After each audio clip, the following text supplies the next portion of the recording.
Assalamualaikum warahmatullahi wabarakatuh.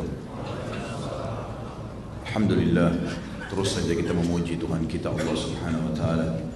Zat yang paling pantas dan paling layak untuk dicintai, dihormati, ditakuti dan juga ditunduki. Dialah zat yang maha hidup, berdiri sendiri, terus menurus hambanya. Al-Hayyu, Al-Qayyum, juga tidak beranak dan tidak diperanakkan. Lam yalid wa lam yulad. Dan dia zat yang memang telah menciptakan semua yang di langit, semua yang di bumi dan semua yang di kedalaman lautan. Dia pula zat yang telah menggantungkan dari nikmat makanan, minuman, pakaian, kesehatan dan segala yang kita butuhkan untuk roda kehidupan di muka bumi ini dengan memuji namanya. Alhamdulillah. Maka sangat wajar kalau kita selalu mengucapkan kalimat mulia ini. Kita panjatkan yang kedua salaman kita, salam hormat kita kepada manusia terbaik, orang yang paling sempurna jalur nasabnya, sempurna fisiknya, sempurna akhlaknya, orang yang paling pantas dijadikan sebagai suri tauladan dalam segala hal, baik rumah tangga, kehidupan sosial, dalam masalah ekonomi, dalam politik, dalam segala hal.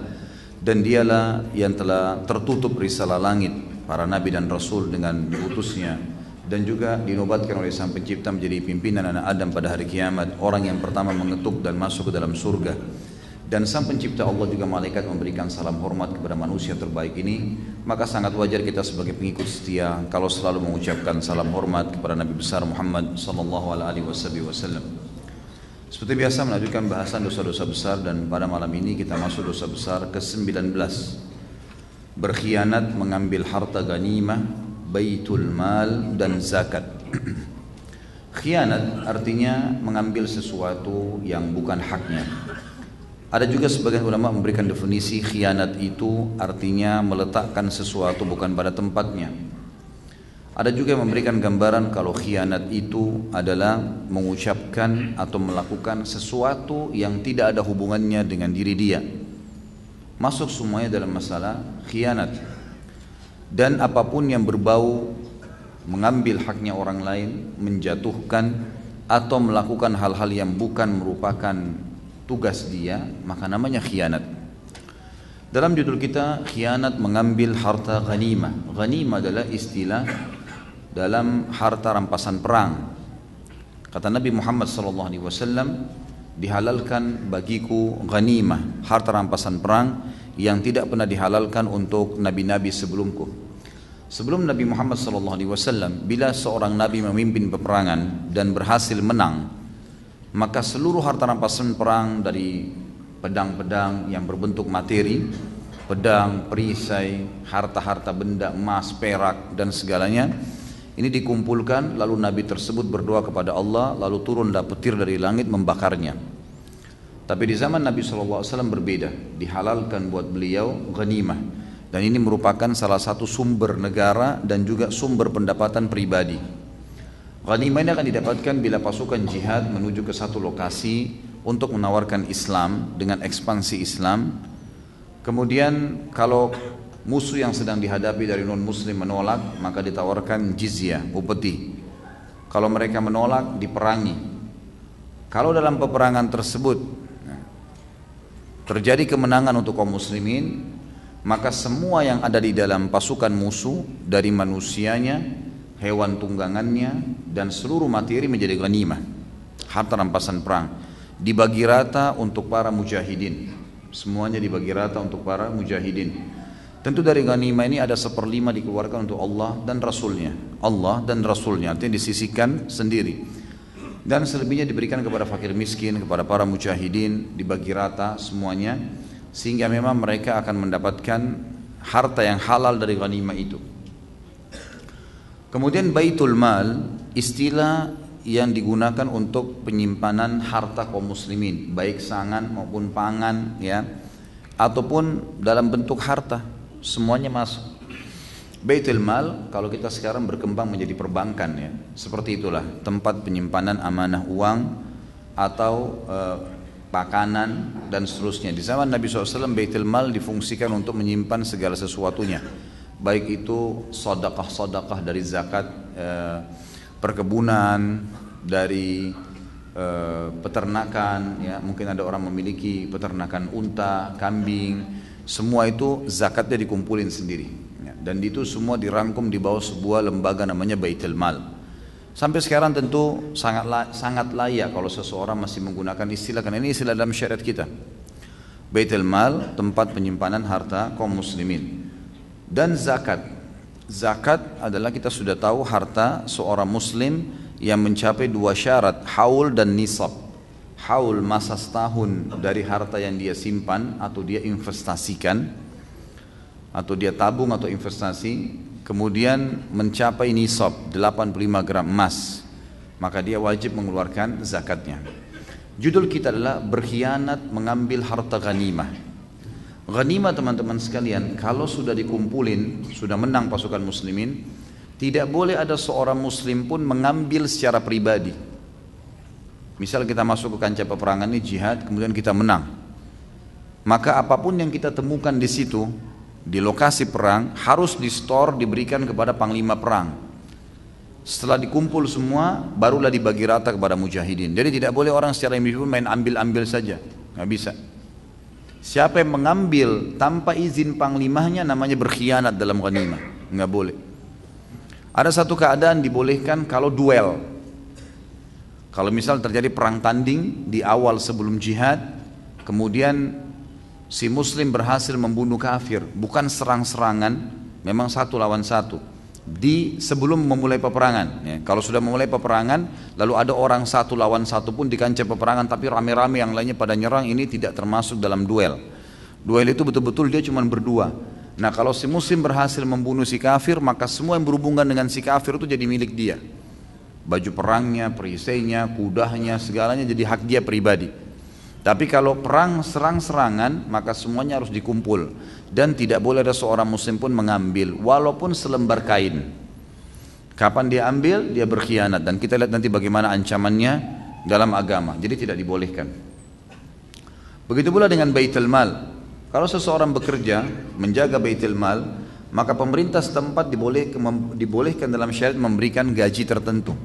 Ditentukan kadar gaji tertentu, kemudian dia akan menjaga Baitul Mal itu. Dan ini sudah biasa terjadi di kalangan salaful ummah untuk memberikan upah, gitu kan. Bahkan Nabi SAW mengatakan, berikanlah upah pegawai kalian, orang yang telah kalian amanahkan sesuatu sebelum keringatnya kering, ya.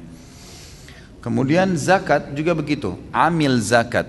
Amil zakat ini kalau dia bekerja, salah satu dari 8 golongan yang bisa menerima zakat selain fakir, miskin, mu'allaf, orang terlilit utang, pembebasan budak, orang yang terputus jalan, gitu kan, jihad di jalan Allah, dan juga ya, amil zakatnya sendiri.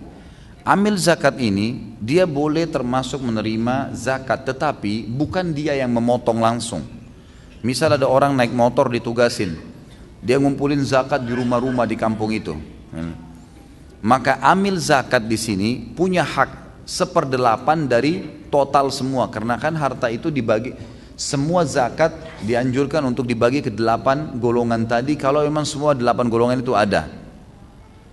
Tapi khusus amil zakat, kalaupun misal tidak ditemukan kecuali fakir miskin sama amil zakat, maka fakir miskin diberikan prioritas, kemudian 1/8 dari zakat itu diberikan amil zakat. Pokoknya amil zakat dianjurkan tidak mengambil lebih dari 1/8. Amil zakat tidak mengambil lebih dari 1/8. Jadi kalau antum buka lembaga zakat, kemudian antum menentukan pegawai 20 orang misalnya yang bekerja masalah administrasi, seperti banyak sekarang apalah namanya rumah zakat, bait zakat atau apa saja, maka mereka boleh memberikan gaji pegawainya, gitu kan, dari zakat yang terkumpul, tapi maksimal 1/8, karena ada 8 golongan di situ, ya. Seperti itulah. Nah, kalau ada amil zakat main ambil saja, misal dia lagi ngumpulin zakat lalu dia sisihkan sendiri buat dia hitung ini sudah sekian, 1/8 buat saya, itu nggak boleh, berkhianat namanya. Dia harus memberikan dulu kepada pemimpin setempat, kalau lembaga ke lembaganya, kalau yang disuruh dia adalah pemerintah, gitu kan, maka dia harus melakukan itu, dia mengembalikan dulu, gitu. Kalau dia mengumpulkan zakat keluarganya sendiri, teman-temannya sendiri, maka dia menyampaikan, kalau ini akan saya bagi termasuk ada amil zakat, ya. Itu semua bab yang dibahas atau dalam judul yang sedang kita bahas. Jadi teman-teman sekalian, 3 hal ini semuanya haram dalam agama, dan termasuk dosa besar, dan harta yang dimakan adalah harta haram. Kita dengarkan dalilnya. Imam Adz-Dzahabi mengangkat surah Al-Imran ayat 161. A'udzu billahi minasyaitonir rajim. Wa ma kana linabiyyin ay yaghul wa may yaghlul ya'ti bima ghalla yaumal qiyamah. Al-ayah. Tidak mungkin seorang nabi berkhianat dalam urusan harta rampasan perang.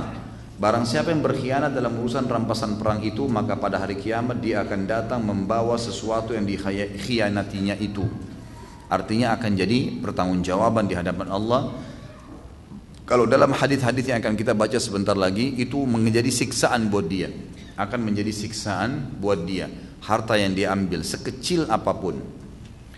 Kita dengarkan hadis penyampaian baginda Nabi Muhammad SAW di dalam hadis riwayat Bukhari dalam kitab Al-Hiyal. Kemudian juga Imam Muslim dalam Kitabul Imarah, Abu Daud dalam Kitabul Imarah. Semua menyampaikan hadis Nabi SAW dari Abu Humaid As-Sa'idi berkata, Ista'mala Nabi SAW rajulan minal Azdi yuqalu lahu ibnu Lutbiyah ala as-sadaqah. Falamma qadim qala hadha lakum wa hadha uhdiya ilayya. فقام النبي صلى الله عليه وسلم على المنبر فحمد الله وأثنى عليه ثم قال أما بعد فإني أستعمل الرجل منكم فيقول هذا لكم وهذا أهدي لي أفلا جلس في بيت أبيه وأمه حتى تأتيه هديته إن كان صادقا والله لا يأخذ أحد منكم شيئا بغير حق إلا لقي الله يحمله يوم القيامة فلا أعرفن رجلا منكم لقي الله يحمل بعيرا له رغاء أو بقرة لها خوار أو شاة تيعر ثم رفع يديه فقال اللهم هل بلغت. Nabi SAW pernah memperkerjakan seorang laki-laki dari suku Azdi, dikenal dengan nama Ibnu Lutbiyah, untuk memungut zakat. Jadi ini amil zakatnya Nabi SAW. Disuruh kumpulin zakat-zakat di kampung-kampung. Dia datang kumpulin zakat. Ketika orang itu datang kembali dari tugasnya, pas tiba di Madinah, tiba-tiba dia menyetor, dia memberikan zakat yang dia kumpulkan di masjid kepada beberapa sahabat Nabi lain yang bertanggung jawab di situ, yang Nabi SAW berikan tanggung jawab. Lalu dia mengatakan, ini milik kalian, ini zakat yang saya kumpulin. Sedangkan yang ini dipisahin sama dia, ini dihadiahkan untukku, diberikan untukku. Ya. Maka Nabi SAW berdiri di atas mimbar. Pada saat itu Nabi SAW dengar. Lalu Nabi SAW berdiri di atas mimbar, dan ini tradisi yang sangat luar biasa. Akhlak mulia dari Nabi SAW. Beliau tidak menghardik orang di hadapan, menyebutkan namanya di hadapan orang lain. Ini pelajaran untuk kita semua, termasuk para dai-dai, tidak boleh sembarangan menyebutkan nama orang di hadapan umum.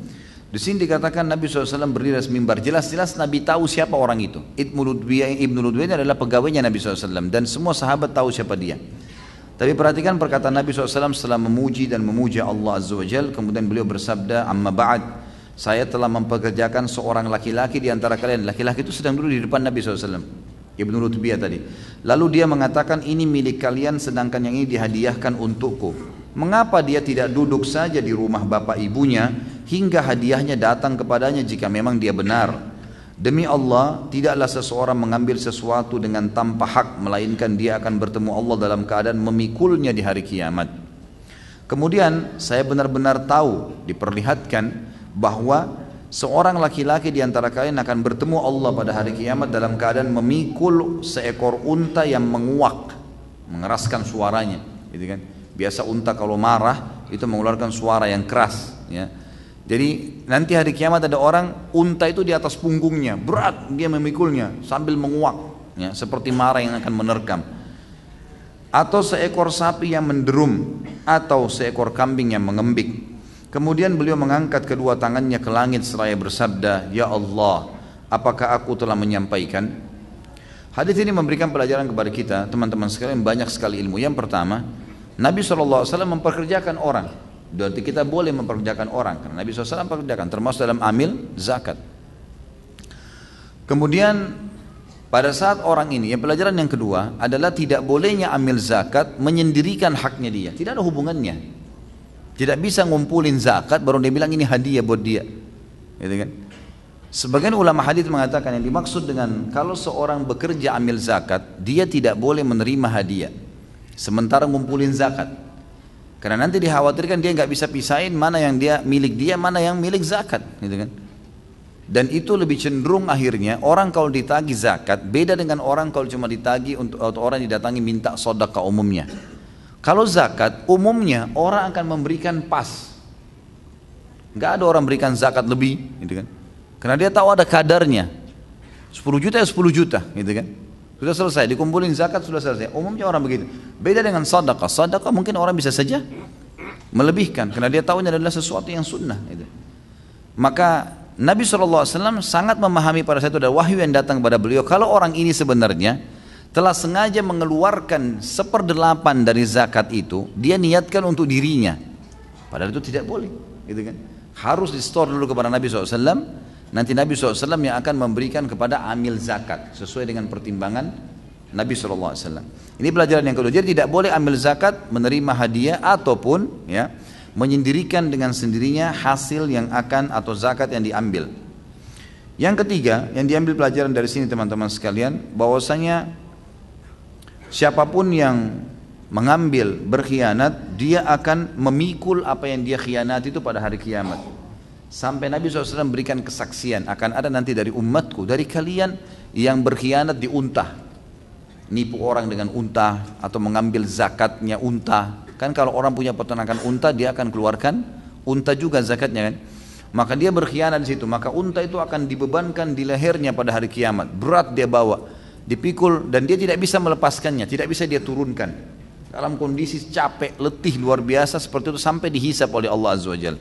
Ada yang memikul sapi, ada yang memikul kambing, gitu kan, dan seterusnya.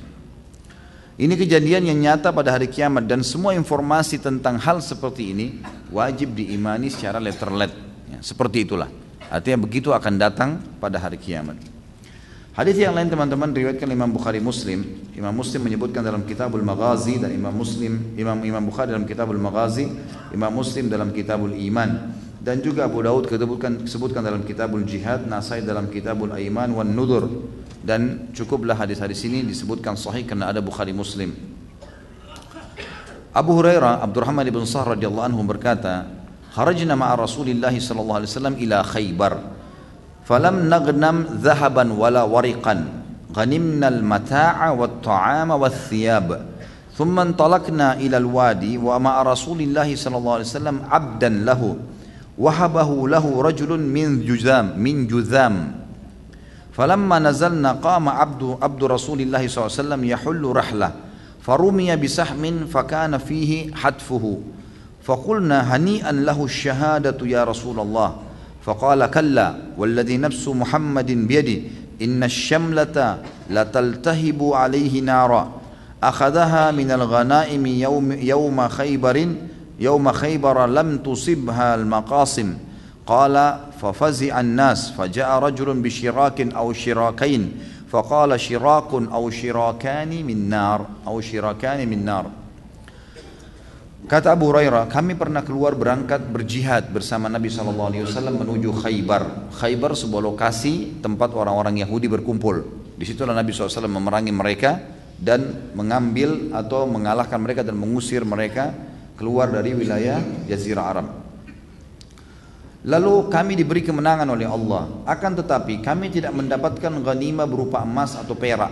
Tidak ada harta yang seperti itu. Kami hanya mendapatkan ghanimah berupa perbekalan, makanan dan pakaian. Kemudian kami singgah di sebuah lembah dan bersama waktu selesai perang Nabi SAW pulang menuju ke Madinah. Lalu kami istirahat di sebuah lembah, kata Abu Hurairah, dan bersama Nabi SAW terdapat seorang sahaya beliau, sahaya milik beliau yang dihadiahkan untuk beliau oleh seorang laki-laki dari suku Juzam. Jadi Nabi SAW sedang berjalan di perang itu pada saat pulang ke Madinah bersama seorang budak sahayanya, laki-laki yang dihadiahkan oleh seseorang dari suku Juzam. Ketika kami singgah di lembah itu, sahaya Rasulullah SAW tersebut bangun berdiri dan melepas pelana atau hewan tunggangan Nabi SAW. Pelananya dicabut dari tunggangan Nabi SAW agar kuda bisa beristirahat. Tapi tiba-tiba sahaya itu terkena bidikan sebuah anak panah kemudian mati. Maka kami tidak tahu panah itu dari siapa. Tapi ini masih sekitar Khaybar, masih dekat dengan orang-orang Yahudi. Maka kami pun berkata, sungguh bahagia dia dengan mati syahid wahai Rasulullah. kena anak panah, masih dalam perjalanan jihad walaupun sudah pulang. Ini masih lokasi orang-orang Yahudi, berarti jelas tidak mungkin ada muslim yang bunuh muslim gitu. Kata Nabi SAW, sama sekali tidak, dia tidak mati syahid. Demi zat yang jiwaku ada di tangannya, sesungguhnya kain, selembar kain yang diambilnya dari harta ghanimah sebelum digabungkan ke dalam bagian harta yang akan dibagikan, akan menjadi api yang menyambarnya pada hari kiamat. Jadi ternyata budak ini pernah waktu di Khaybar sebelum meninggalkan, kan mereka ghanimahnya pakaian, perlengkapan-perlengkapan. Jadi ada kain yang diambil, dimasukin di kantongnya, diambil duluan sebelum dibagi gitu.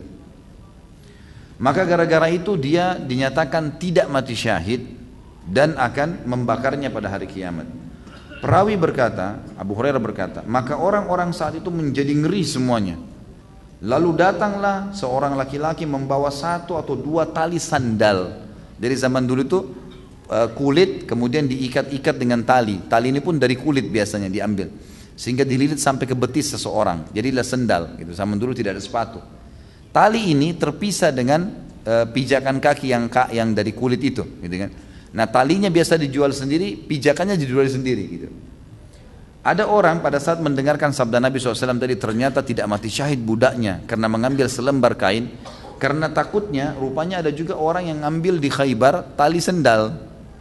Maka datanglah orang-orang membawa 1 atau 2 tali sandal dan berkata, saya ambil pada waktu penaklukan Khaybar. Orang itu bilang, bertaubat lalu dia kasih kepada Nabi SAW. Maka Rasulullah SAW bersabda, 1 atau 2 tali sandal sekalipun adalah dari neraka. Tetap kalau kau tidak kembali ini akan membakar kamu. Hadis ini riwayat Bukhari Muslim. Hadis ini teman-teman memberikan pelajaran kepada kita. Yang pertama adalah bagaimana ada hamba sahaya dalam Islam, dan sudah sering kita jelaskan masalah ini. Harta rampasan perang, laki-laki atau perempuan, laki-laki namanya abdun dan perempuan namanya amah. Ada harta rampasan perang dan mereka bisa dipekerjakan, tetapi mereka harus diberikan haknya, gitu kan. Nanti pada saat kita sudah jelaskan sebenarnya pada saat tabligh akbar tentang sahabat Salim Maula Abi Hudzaifah, tentang bagaimana kedudukan budak dalam Islam, dan sudah panjang lebar saya jelaskan. Antum bisa kembali kepada di YouTube ceramah kita berhubungan dengan masalah itu. Tapi yang jelas ada, dan Nabi SAW pekerjakan. Dan budak ini bekerja mendampingi Nabi SAW, termasuk pada saat istirahat menurunkan pelana kuda Nabi SAW. Yang kedua, bolehnya menghadiahkan budak kepada seorang muslim. Jadi kalau misalnya ada peperangan selalu terjadi, jihad terjadi, sekarang ini vakum gitu kan, tidak ada perjihad terjadi. Kalau zaman dulu terus menerus tidak pernah berhenti. Maka kalau jihad banyak terjadi, maka banyak sekali hamba sahaya. Sampai-sampai saking banyaknya dibukalah pasar-pasar penjualan hamba sahaya ini. Dan di pasar-pasar itu seorang muslim bisa membeli, baik dia membeli untuk membebaskannya sebagai ibadah kepada Allah, karena Allah selalu mengatakan fakku raqabah, tahriru raqabah, bebasin budak, lepaskan dari keterbudakan, itu ibadah sendiri. Atau dia mau pekerjakan, atau memang dia mau hadiahkan kepada saudaranya muslim. Jadi Nabi SAW sini diberikan hadiah sahaya oleh seorang laki-laki dari suku Juzam. Dan Allahu a'lam, saya tidak temukan dalam hadis ini disebutkan siapa yang menghadiahkan kepada baginda Nabi SAW. Tapi hukum syar'inya dibolehkan karena Nabi SAW menerima hadiah budak ini. Kan tidak boleh selain budak ya. Misal kalau seorang menghadiahkan anaknya kepada orang lain, nggak boleh. Hadiah manusia nggak boleh kan gitu. Tapi kalau budak boleh dihadiahkan, padahal dia manusia gitu. Maka ini boleh dihadiahkan walaupun tidak dijual. Ini hukum diambil daripada Nabi SAW menerima hadiah budak tadi. Yang ketiga teman-teman sekalian adalah pelajaran kita bagaimana berkhianat di ghanimah, harta rampasan perang. Kalau tadi riwayat pertama berkhianat di zakat, hadis yang kedua ini berkhianat di ghanimah. Kalau ada orang yang sengaja ambil sesuatu yang ditemukan di kancah peperangan tanpa dikumpulkan dulu kepada panglima perangnya, nanti dia akan bagi, maka jadi haram buat dia. Dan ternyata efeknya sangat besar, bukan hanya sekedar yang diambil itu haram, tertolak syahadanya, nggak diterima, mati syahid. Bayangkan, padahal anak panah ini disepakati oleh para ulama hadis dari orang Yahudi. Karena sahabat-sahabat sangat tahu, makanya mereka bilang, ya Rasulullah hani'an lahu, berita gembira buat orang ini mati syahid, kita ikut sampai 4. Jadi Nabi SAW mengepung Khaybar 45 hari. Sahabat semua dengan semangat ingin mati syahid, berharap ada anak panah Yahudi yang datang gitu kan. Tapi nggak bisa. Memang belum begitu takdirnya Allah SWT. Orang ini pulang, kena anak panah nyasar, udah berarti mati syahid. Semestinya kalau dia tidak berkhianat, tidak ngambil satu lembar kain tadi, mati syahid. Tapi bayangkan sampai syahada tidak diterima oleh Allah gara-gara berkhianat di masalah harta ghanimah ini. Jadi nggak boleh sembarangan. Walaupun dia adalah sumber pendapatan negara, sumber pendapatan individu dalam Islam, tetap tidak boleh berkhianat di situ. Pelajaran yang lain teman-teman sekalian, syahadah tidak diterima tadi dan berbahaya jadi dosa buat dia. Yang terakhir adalah teman-teman sekalian, semua yang diambil dari ghanimah sama halnya dengan masalah zakat yang diambil tadi akan didatangkan dan dijadikan sebagai bahan siksaan untuk dia pada hari kiamat. Wa na'udzubillah. Dan teman-teman sekalian, yang kita bisa simpulkan dari semua ini, hati-hati dengan harta-harta yang tidak benar sumbernya dan selalu kembali kepada peringatan. Ini kaidah yang saya bilang. Saya bisa sampaikan teman-teman sebuah poin, jadikan sebagai pegangan hidup. Kaidahnya teman-teman, jangan tamak dengan sesuatu yang bukan hak kita. Nggak boleh ini. Kapasitas kita berapa? Ada orang sibuk terus bengkakin rekeningnya, terus berpikir untuk mendapatkan keuntungan berlebihan, walaupun haram, walaupun syubhat, walaupun tidak benar. Ini semua tidak boleh teman-teman sekalian. Harus hati-hati. Ya. Kita harus hati-hati, tidak boleh sembarangan mengambil yang bukan hak kita. Kapasitas kita tidak perlu sebanyak itu. Perut kita cuma butuh 1 piring nasi, kita tidur cuma 1 kali 2 meter, ranjangnya cukup. Nggak butuh, kecuali memang halnya halal. Ingat, harta halal akan nyaman untuk dipakai, berkah, dan juga teman-teman sekalian, ini berkah maksudnya dia akan selalu ada. Ada saja berkah itu selalu kayak cukup untuk segala macam hal. Dan juga setelahnya Allah akan bukakan pintu-pintu rezeki. Sementara harta haram, panas, gak nyaman, menyebabkan penyakit, menyebabkan pertengkaran suami istri, menyebabkan anak sakit, menyebabkan usaha bangkrut, banyak masalahnya. Lalu untuk apa mengambil hal-hal yang haram? Nah, ini pelajaran ya. Jadi bukan hanya ghanimah, bukan hanya baitul mal, bukan cuma zakat. Apa saja yang bukan hak antum jangan disentuh. Sampai benda luqata, benda yang ditemukan saya di pinggir jalan tidak boleh disentuh. Sentuh berarti konsekuensinya iklankan setahun. Kalau di sini 1 tahun diiklankan lalu tidak ada yang datang, baru kemudian jadi hak kita. Tidak usah jadi pahlawan, biarin aja di situ. Temukan HP ya sudah biarin, jangan disentuh. Ada orang niat baik, enggak saya angkat nih, nanti saya mau cari tahu siapa orangnya, nanti siapa tahu telepon. Tidak ada urusan sama antum, tidak usah. Tidak usah repot-repot jadi pahlawan, nggak perlu, gitu kan. Tinggalin aja di situ. Saking bahayanya kita menyentuh harta yang bukan hak kita. Jadi harus hati-hati. Kemudian hadis selanjutnya riwayat Abu Daud. Hadis ini diriwayatkan dalam Kitabul Jihad dengan sanad sahih bahwasanya Amr bin Shu'aib radhiyallahu anhum, dia dan kakeknya, dia ayahnya dan kakeknya adalah sahabat semuanya. An Rasulullah sallallahu alaihi wasallam wa Abu Bakr wa Umar harraqu mata'al ghali wa darabuhu. Bahwasanya Rasulullah SAW, Abu Bakar dan Umar radhiyallahu anhuma membakar barang bawaan atau perlengkapan dan bekal orang yang mengambil ghanimah secara khianat dan memukulnya, maksudnya menghancurkannya. Jadi kalau ada orang berkhianat dari harta rampasan perang, maka tidak ditahu yang mana dia khianat dari semua perbekalannya dihancurin, dibakar. Kalau ketahuan dia berkhianat sampai pada tingkat itu, walaupun dia tidak mati ya. Ketahuan ternyata orang ini berkhianat, maka diambil semuanya. Kalau dia kepergok, beda hukumnya kalau dia kayak tadi ada di akhir hadis yang kedua, sahabat-sahabat ada yang kena ketakutan lalu menyerahkan, ya Rasulullah ini juga saya ambil tadi, saya tidak tahu hukumnya. Maka itu berbeda, dia serahkan sebelum kedapatan. Tapi kalau seseorang kepergok lagi zina, kepergok lagi khamar, kepergok lagi mencuri, ini nggak bisa toleransi, dihukum langsung, nggak bisa enggak. Dalam Islam yang tidak dihukum langsung, kalau antum pernah melakukan dan ternyata tidak ada yang tahu, sekarang mau taubat. Kita Islam bukan Katolik. Katolik harus pergi mengaku kepada pasturnya, saya pernah buat ini, saya pernah buat ini. Kita dalam Islam nggak ada. Nggak usah ceritakan sama kiai, sama ustadz, nggak usah ceritakan apapun, diam aja. Pernah berbuat zina, tutupin sendiri. Ya Allah maafin, tutupi aib saya. Udah, sekarang ke depan, gitu kan? Sekarang ke depan. Ada sebuah materi yang sedang saya susun, mudah-mudahan Allah mudahkan. Judulnya itu, iya, inilah aku sekarang. Itu materi tablik akbar nanti, insya Allah. Tujuannya teman-teman untuk memotivasi semua saudara kita yang sudah bertaubat. Semua kita pernah buat salah, nggak ada yang tidak buat salah, gitu kan? Nabi SAW yang bilang, kullu ibn Adam khatta'un wa khairu khatta'ina tawwabun. Semua anak Adam pasti buat salah, tapi sebaik-baik orang yang buat salah yang memohon ampun. Nabi Adam, ayah kita buat salah nggak? Buat salah. Manusia pertama Allah ciptakan, lihat surga, bisa buat salah. Gitu kan? Ada kesalahan dilakukan.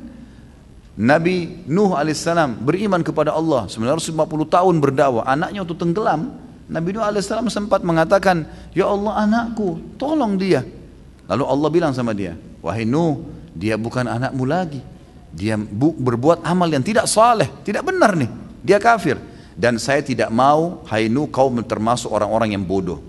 Nabi Nuh alaihissalam pada saat mendengar perkataan Allah, ya, saya tidak mau kau termasuk orang bodoh, maka Nabi Nuh alaihissalam selama 40 tahun tidak berani angkat wajahnya ke langit karena takut kepada Allah, gitu kan.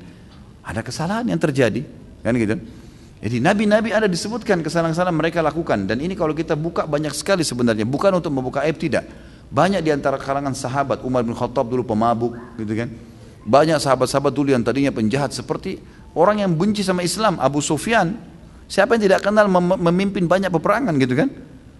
Perang Ahzab dia memimpin, perang Uhud dia memimpin, kan gitu.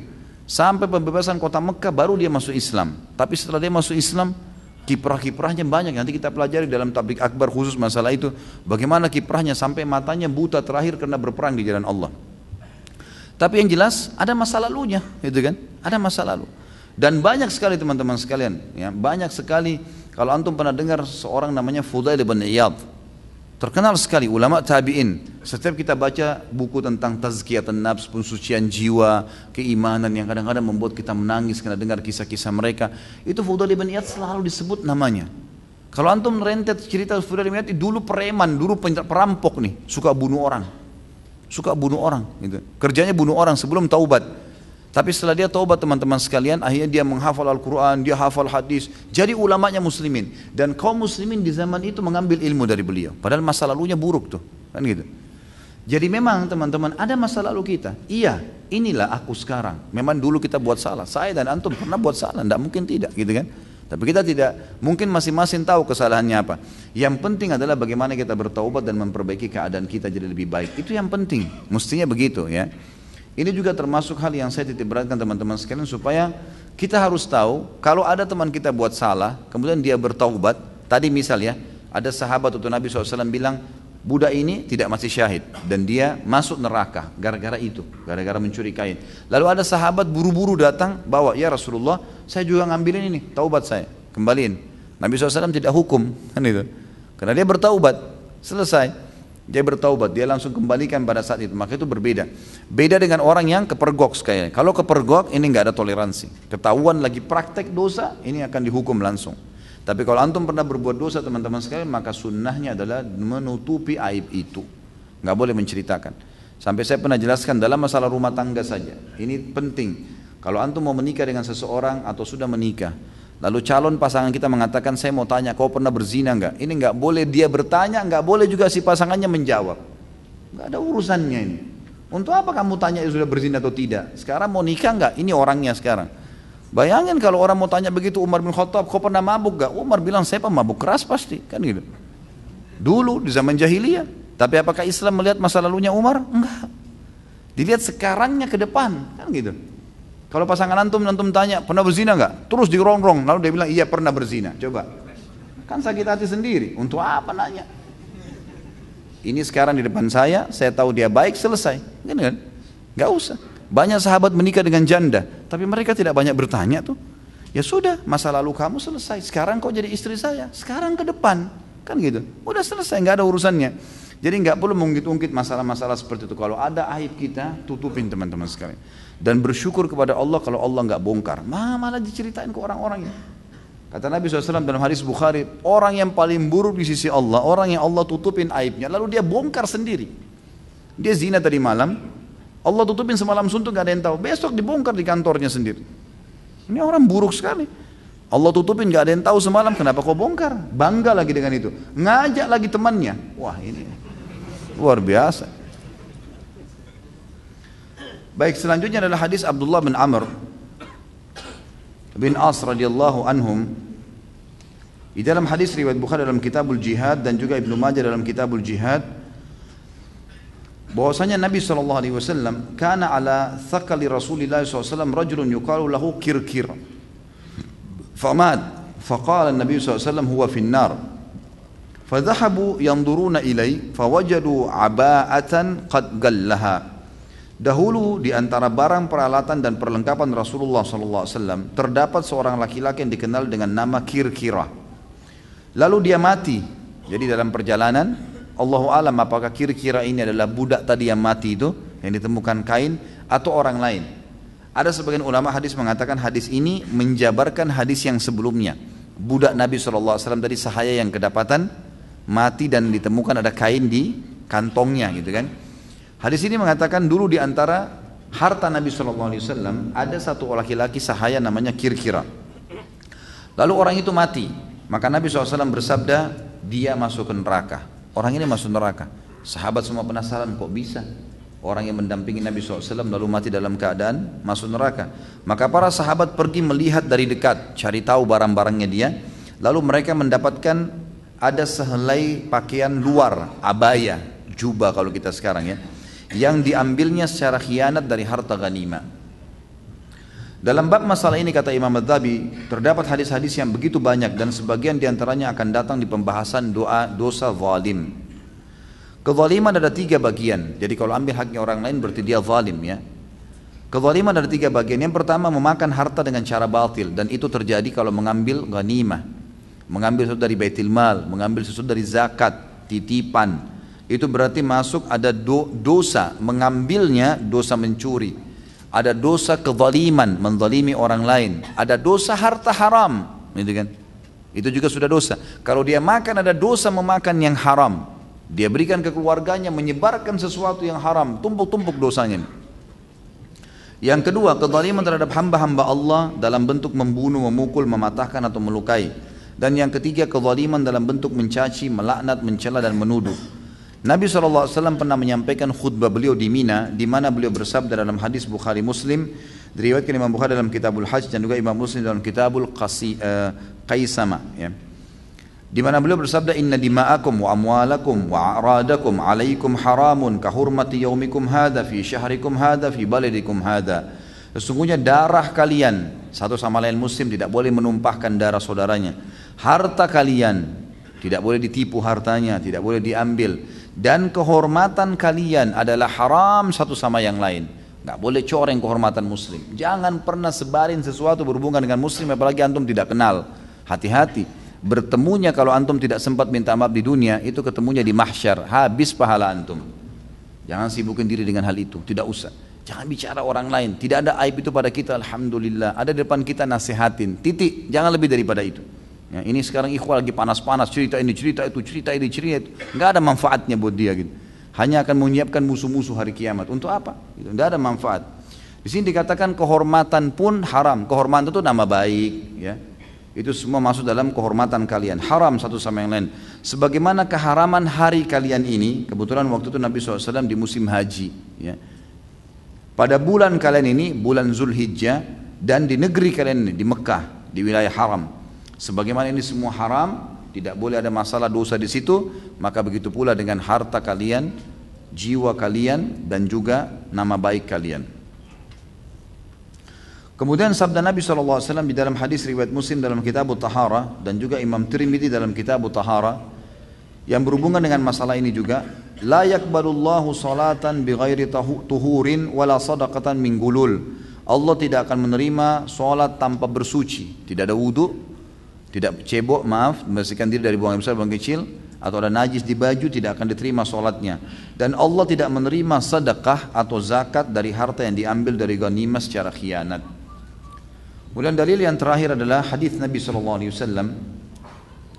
Hadis ini diriwayatkan oleh Abu Daud dan Nasai, dan ini disebutkan Abu Daud dalam Kitabul Jihad, An-Nasai dalam Kitabul Janaiz.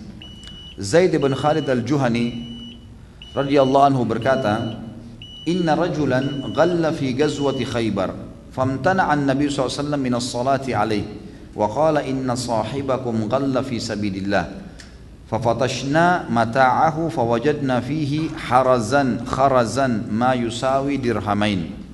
Sesungguhnya seorang laki-laki pernah mengambil sesuatu secara khianat dari harta ghanimah pada perang Khaybar.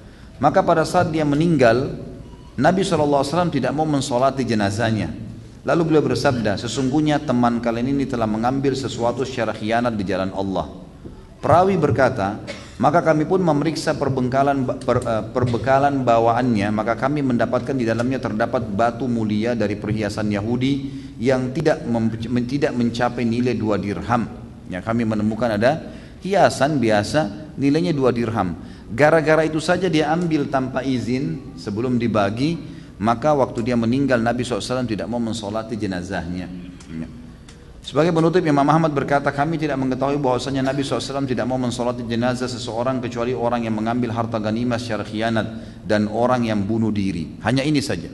Kalau yang lainnya Nabi SAW masih mensolati jenazahnya. Kalau muslim ya, kalau munafik segala ini memang sudah umumnya Allah SWT melarang Nabi SAW untuk mensolati. Tapi orang bunuh diri dan orang yang berkhianat, maka dari hadis ini diambil hukum, dan ulama fikih sepakat tidak boleh disolati oleh ulamanya muslimin. Jadi kalau ada orang bunuh diri yang solati orang awamnya muslimin, tidak boleh ulamanya muslimin. Sama halnya juga dengan orang yang berkhianat di medan perang. Kalau ambil harta ghanimah belum izin, apapun diambil, peluru kah, senjata kah, pisau kah, belum dibagi, maka tidak. Kalau dia mati tidak boleh disolati oleh ulamanya, disolati oleh umumnya kaum muslimin. Allahu a'lam. Semoga Allah jaga kita dari pengkhianatan ini dan pengkhianatan secara umum dalam kehidupan kita. Dan insya Allah kita lanjutkan seperti biasa setelah sholat ba'diyah dengan pertanyaan. Subhanakallahumma bihamdika asyhadu an la ilaha illallah astaghfirullah wa atubu ilaih. Wassalamualaikum warahmatullahi wabarakatuh. Assalamualaikum warahmatullahi wabarakatuh. Alhamdulillah wassalatu wassalamu ala rasulillah. Segala puji bagi Allah subhanahu wa ta'ala, juga salawat dan taslim besar Muhammad sallallahu alaihi wasallam. Pertanyaan pertama, Ustaz, apabila di zaman dahulu ketika saya belum belajar sunnah, saya waktu kecil suka mengambil barang-barang om dan teman-teman. Saya bingung dan takut kelak akan hisab, tapi saya bingung juga kalau minta maaf ke om karena malu. Kasihan orang tua saya, bagaimana permasalahan ini? Ustaz, bila ada barang orang di kita dulu pinjam, tapi saya sudah tidak tahu orangnya di mana, harus bagaimana? Tidak ada kata-kata malu, saudaraku. Dalam kebenaran tidak ada kata-kata malu. Antum kalau mau selamat hisab hari kiamat, tidak ada solusi lain. Kalau punya dosa dengan Allah Azza wa Jalla, taubat nasuha, zina, gitu kan, tidak sholat, tidak puasa, apa yang disuruh bayar, kayak puasa disuruh qadha. Kalau sholat cukup bertaubat kepada Allah SWT, zina bertaubat kepada Allah SWT, gitu kan. Tapi kalau berhubungan dengan hak manusia, tidak bisa. Taubat kepada Allah dan harus mengembalikan haknya dia, nggak bisa, nggak ada konsekuensi lain. Kalau enggak berarti masih ada haknya tergantung, jangan malu. Sampaikan apa adanya. Maaf om, saya mau duduk sebentar, bisa saya ngomong? Jadi berdua sama omnya duduk baik-baik. Saya sekarang sudah ikut pengajian. Tadi subhanallah yang saya bilang itu judul, iya inilah aku sekarang. Yang saya mau bahas masalah tobat itu berhubungan dengan masalah seperti ini. Jadi bilang, saya memang dulu salah, belum tahu, saya sekarang ikut pengajian dan saya dulu pernah mengambil barang om yang ini. Saya siap konsekuensinya untuk mengembalikan. Tapi ada yang sudah saya pakai, ada yang sudah saya makan. Kalau om halalkan, alhamdulillah. Kalau enggak, maka saya diprediksikan berapa, saya coba ganti. Dan ini bukan berarti saya menyebutkan untuk membuka aib saya, bukan. Saya bicara dengan om karena saya takut kepada Allah. Enggak ada masalah. Ingat kisah Nabi Musa alaihissalam. Waktu Nabi Musa membunuh seorang Kipti. Sebenarnya tidak sengaja Nabi Musa alaihissalam ya, memukulnya sehingga mati orang Kipti itu. Lalu Fir'aun mengejar Musa alaihissalam. Musa lari menyelamatkan diri. Pergi ke Madian. Madian ini sebuah wilayah cukup jauh dari Mesir. Ada Nabi Syuaib di sana. Lalu Musa alaihissalam menikah dengan anak Nabi Syuaib 10 tahun di sana. Waktu kembali ke Mesir, la ilaha illallah.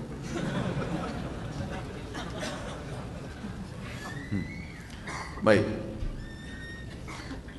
Waktu kembali dari sana, Fir'aun mengatakan, wahai Musa, kau ini udah membunuh, udah buat masalah, dulu pernah besar di tempat saya, sekarang tiba-tiba mau ngaku nabi. Musa alaihissalam mengatakan, benar, saya memang pernah melakukannya, tapi saya datang sekarang sebagai orang yang berbeda, diberikan wahyu oleh Allah. Bukan aib itu. Kalau orang pernah berbuat salah mengatakan itu, jadi bukan aib. Kalau antum mau selamat di akhirat, itu konsekuensi perbuatan, tidak bisa tidak. Karena berhubungan dengan haknya dia, gitu kan? Kembalikan. Kalau dia halalkan, alhamdulillah. Kalau enggak, ya harus. Ya. Kita bagaimana caranya mengembalikan. Allahu a'lam. Itu yang saya tahu. Mengenai luqata atau barang temuan, banyak di antara teman-teman atau masyarakat ketika menemukan uang yang bisa dibilang tidak bernominal, yang banyak di sekitar masjid berijtihad untuk memasukkan di kotak amal masjid. Bagaimana hukum ijtihad itu? Enggak perlu ijtihad ini. Ini enggak butuh ijtihad. Enggak usah antum sentuh. Jangan disentuh. Maksudnya di kotak amal, pas antum masukin, antum pergi 5 menit, pemiliknya datang, mau cari duitnya. Hah? Gimana? Enggak ada urusannya. Menemukan barang jangan disentuh, selesai. Nggak usah disentuh. Kecuali ada satu pendapat ulama, kalau antum bertanggung jawab, kayak misalnya ada tamu datang ke rumah antum, tertinggal HP-nya, antum pemilik rumah, antum simpanin, itu lain. Ini kita bicara luqata, ini sesuatu benda ditemukan di tempat umum, atau mungkin di masjid, ada pengurus masjid, memang dia pengurusnya. Kalau ada seperti ini, panggil pengurus marbot masjid, Pak, ini ada yang uang jatuh tuh, dia bertanggung jawab, gitu kan. Sebagai pemilik tempat atau dia bertanggung jawab itu lain. Jadi orang kalau datang nanya nanti, gitu. Ada nggak duit tertinggal, ada HP tertinggal nggak? Makanya yang bertanggung jawab marbot masjid itu boleh, nggak ada masalah. Tapi kalau antum tidak ada hubungannya sama sekali, lewat di sebuah tempat benda jatuh, tiba-tiba mau berijtihad, nggak perlu sama sekali. Jadi jangan ditinggalkan. Bagaimana dengan meminta harta barang peninggalan almarhum ayah? Jika yang disimpan ayah kita yang disimpan oleh ibu, sedangkan saudara kandung kita tidak tahu, apa hukumnya? Haram. Untuk apa antum minta barang peninggalan? Kalau yang dimaksud adalah warisan hak antum, maka nggak masalah. Tapi warisan ini harus dibagi, karena orang kalau mati harus dijalankan segera, memandikan, mengurus jenazah dan menguburkannya. Itu yang pertama. Yang kedua membayar utang-utangnya. Yang ketiga menjalankan wasiatnya. Yang keempat membagi warisannya. Nggak boleh nggak dibagi warisan, harus dibagi warisan. Kalau yang antum minta hak antum, silahkan, nggak masalah. Tapi kalau hak ayah memang yang mungkin sudah diberikan kepada ibu sebagai hadiah atau hibah, nggak boleh, nggak ada hak di situ. Atau memang itu harta warisan yang belum dibagi, masih utuh, lalu antum minta sebagai modal tanpa sepengetahuan saudara, ini nggak boleh, nggak sama sekali, nggak bisa. Sama masuk dalam bab berkhianat, nggak boleh, itu haknya saudara antum, tidak boleh sama sekali kita ambil. Pantaskah seorang suami memberikan uang kepada orang tuanya tanpa pengetahuan istri? Sangat pantas. Kenapa memang? Hah? Ini yang tanya laki-laki atau perempuan nih? Hah? Kalau laki-laki perlu saya cambuk ini. Hah? Masa bertanya begitu? Nggak perlu. Nggak ada apa kok pamit sama istri? Nggak usah. Kalau uang antum hasilnya nggak usah pamit gitu kan. Ada orang begini nih sengaja melatih istrinya jadi kurang ajar sama dia. Nggak perlu. Kenapa? Antum berikan haknya dia, ini nafkah kamu, hitung baik-baik kebutuhan rumah, kasih. Selebihnya antum punya hak dengan uang antum, gimana caranya? Kok bisa gitu? Kalau dia juga punya pendapatan, si istri punya pendapatan, tidak wajib pamit sama antum. Hasilnya dia bisnis sendiri, orang tuanya kasih warisan, nggak bisa antum campur tangan di situ. Dia mau bantu keluarganya kah? Masa harus pamit dulu? Enggak gitu. Kecuali memang uang itu dari kita suami berikan kepada istri, kemudian ada lebihnya, uang bulanan ada lebihnya, dia pamit sampaikan, itu lain. Atau modal kita berikan, atau mungkin istri antum yang punya modal dalam satu usaha, antum laporin, tidak ada masalah. Tapi kalau uang mau dikasih ke orang tua harus pamit, ini enggak. Orang tua itu kan wajib dibakti oleh suami, jelas enggak hukumnya? Jadi ini bukan masalah, oh kok keras sekali sama istri, bukan masalah keras, kita letakkan batu pada tempatnya. Maka akan rapi bangunan tuh, gitu kan? Harusnya begitu. Tetap istri disayangi, dicintai, dilembuti, semua haknya didapatkan sama dia. Tapi jangan kita melampaui batas. Gitu. Ada orang subhanallah beli pulsa minta sama istrinya. Semua gaji dikasih istrinya. Dia sendiri seperti orang merengek sama istrinya. Ini mana ar-rijalu qawwamuna 'alan nisa ini? Hah? Ini harus diperbaikin, nggak boleh. Ya, jelas ya. Pokoknya kalau dekat sama saya harus jadi jantan benar tuh. Nggak bisa setengah-setengah. Bolehkah ambil zakat mengambil dana zakat untuk membiayai dirinya sendiri hingga tingkat doktor atau S3? Kenapa ini? Ini aneh-aneh juga nih. Kenapa harus mengambil gitu? Nggak boleh akhi. Ambil zakat, dia kembali ke masalah dia ini instansi atau individu. Kita rincikan dulu. Kalau dia instansi, maka ambil zakat secara global semua masuk di situ. Pengelola yayasannya, pegawai-pegawainya masuk dalam total ambil zakat. Boleh dibagi, boleh diberikan gaji, boleh dibiayai misalnya dipakai untuk biaya listriknya, biaya airnya, itu semua dibolehkan, tapi dari 1/8 harta. Kalau secara individu, dia memang mengelola zakat keluarganya, zakat teman-temannya, dan dia memang orang tahu dia ambil zakat, memang dia yang kumpulin, kemudian dia ambil 1/8 hak dia, memang di situ, itu lain, Allahu alam, itu yang saya tahu. Tapi kalau dari zakat yang dikumpulin itu tidak boleh, zakat yang dikumpulin tidak boleh dia gunakan, ya. Apalagi untuk tingkat sekolah seperti ini nggak masuk, karena zakat itu digunakan untuk orang yang miskin, orang yang fakir, orang yang terlilit utang, gitu kan. Kalau antum untuk S3 ini untuk apa gitu? S3 itu sudah sangat tinggi gitu kan. Allahu alam, yang saya tahu tidak perlu. Bolehkah mengikuti undian berhadiah suatu produk apabila memang kita biasa menggunakan produk tersebut sehari-hari? Tidak dikhususkan membeli karena ingin mengikuti undian. Boleh, kalau memang seperti itu keadaannya ya. Antum belanja di sebuah toko itu memiliki promo, kalau beli 100.000 dapat sabun, atau beli ini dapat ini gitu kan. Sementara memang antum butuh produk itu, memang dasarnya beli untuk beli produk itu, bukan kejar hadiahnya, itu boleh. Tapi kalau ngejar hadiah undian sehingga hanya produk itu numpuk, tidak diperlukan, atau mungkin sudah mau expire pun dipaksakan, ini tidak boleh, ini haram hukumnya. Apa yang harus kita lakukan atas harta yang kita miliki tapi tidak jelas halal atau haramnya? Hadiah menang undian, ya. Tentu lebih baik disedekahkan, Allahu alam, terutama untuk fasilitas umum.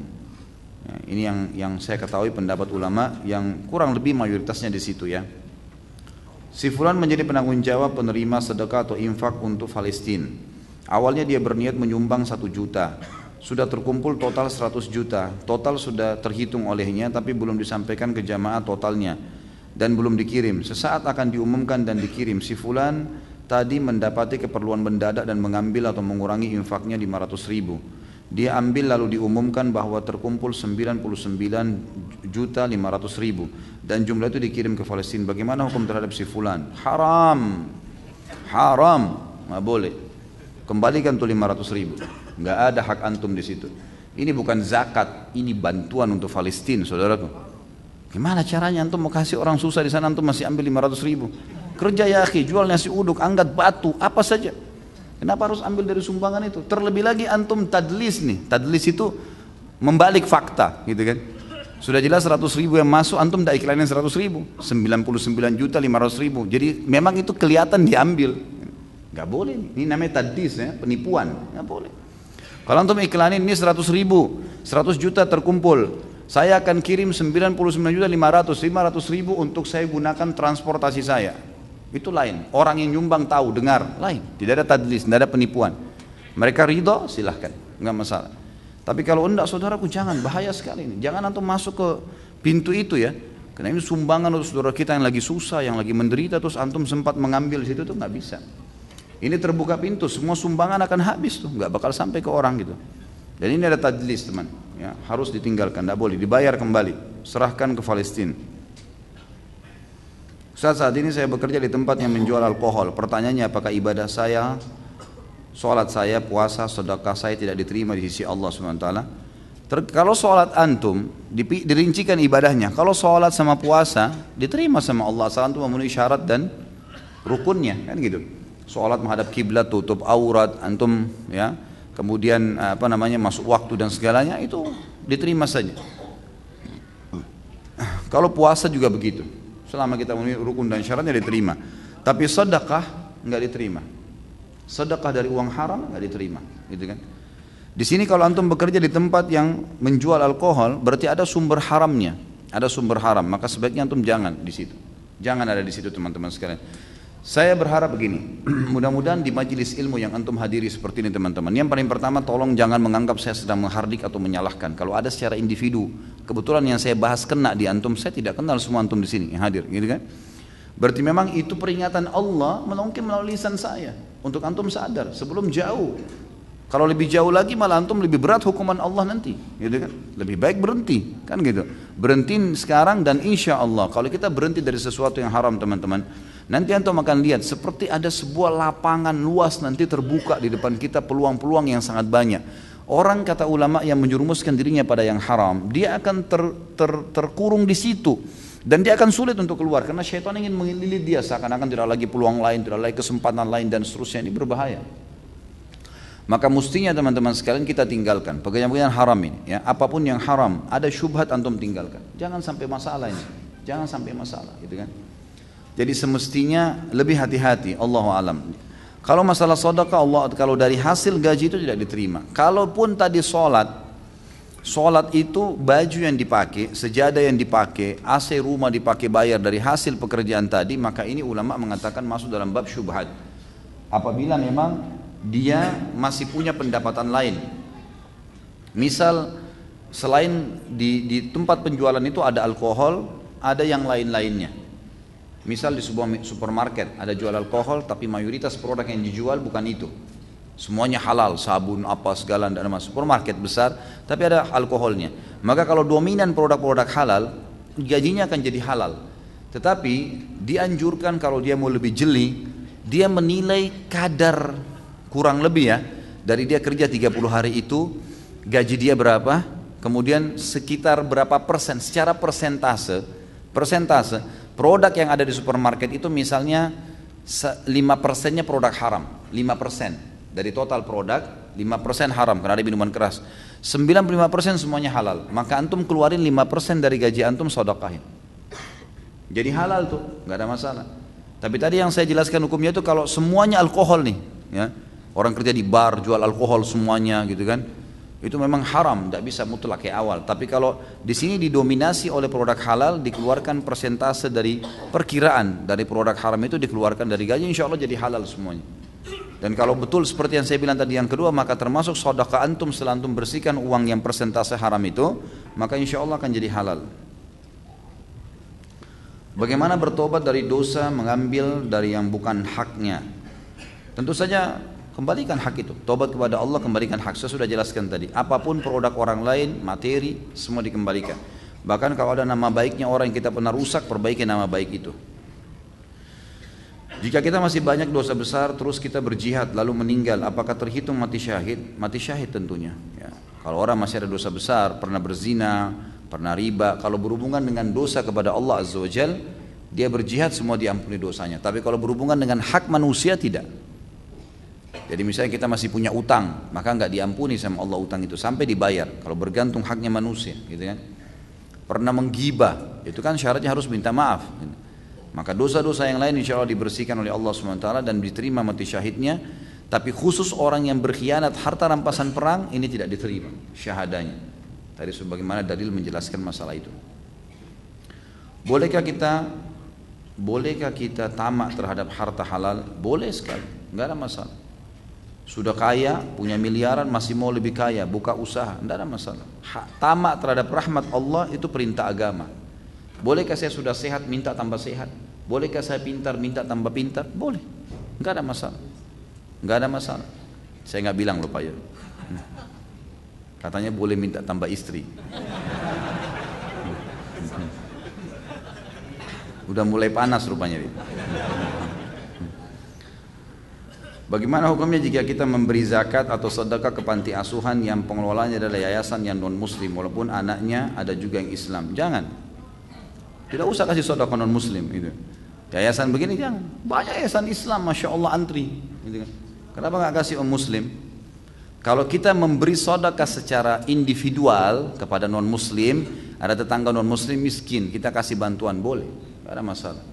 Boleh kita berikan sedekah kepada mereka. Nabi SAW pernah memberikan kambing kepada orang musyrik yang tinggal di belakang Gunung Uhud, akhirnya masuk Islam kan gitu. Jadi boleh memberikan sedekah kepada non muslim. Tapi kalau lembaga pengelolaan itu nggak boleh. Walaupun ada anak yatimnya orang muslim, kenapa kita nggak kasih langsung saja? Banyak kan orang-orang muslim, apalagi di Indonesia alhamdulillah mayoritas muslim. Bagaimana jika tidak ikhlas dalam berzakat? Apakah tetap harus zakat atau tidak? Kenapa tidak ikhlas nih? Siapa yang kasih antum nafas? Siapa yang kasih antum mata? Yang kasih antum telinga? Yang kasih antum ilmu, otak bisa belajar? Terus kemudian Allah minta 2,5%, itu pun 1 tahun plus kalau mencapai 85 gram emas. Terus tidak ikhlas? La ilaha illallah. Harus ikhlas saudara.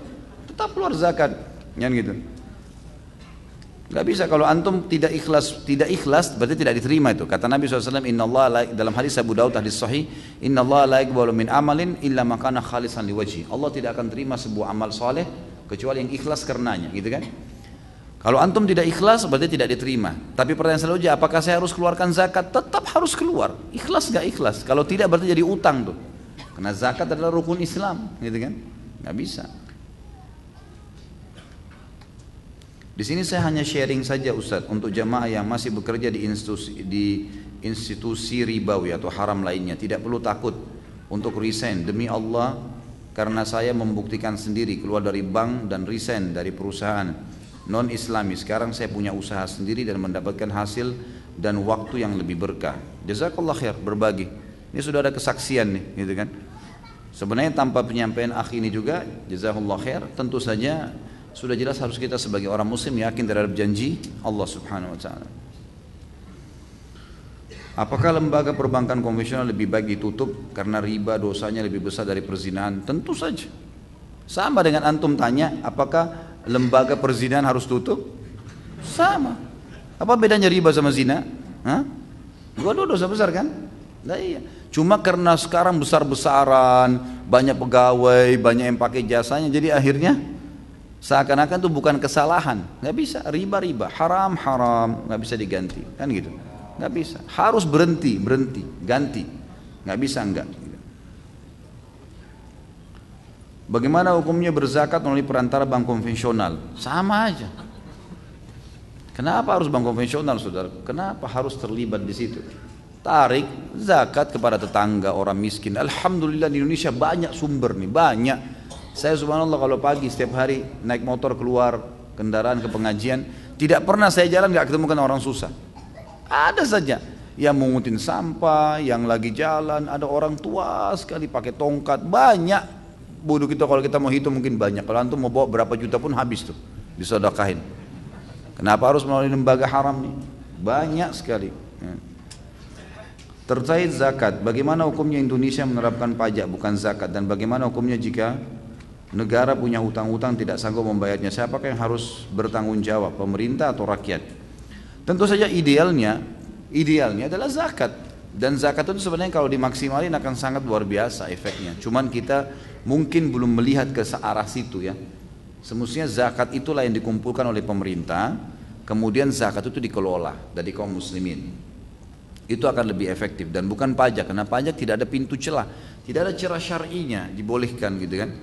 Maka sebaiknya memang yang dikelola adalah zakat itu sendiri.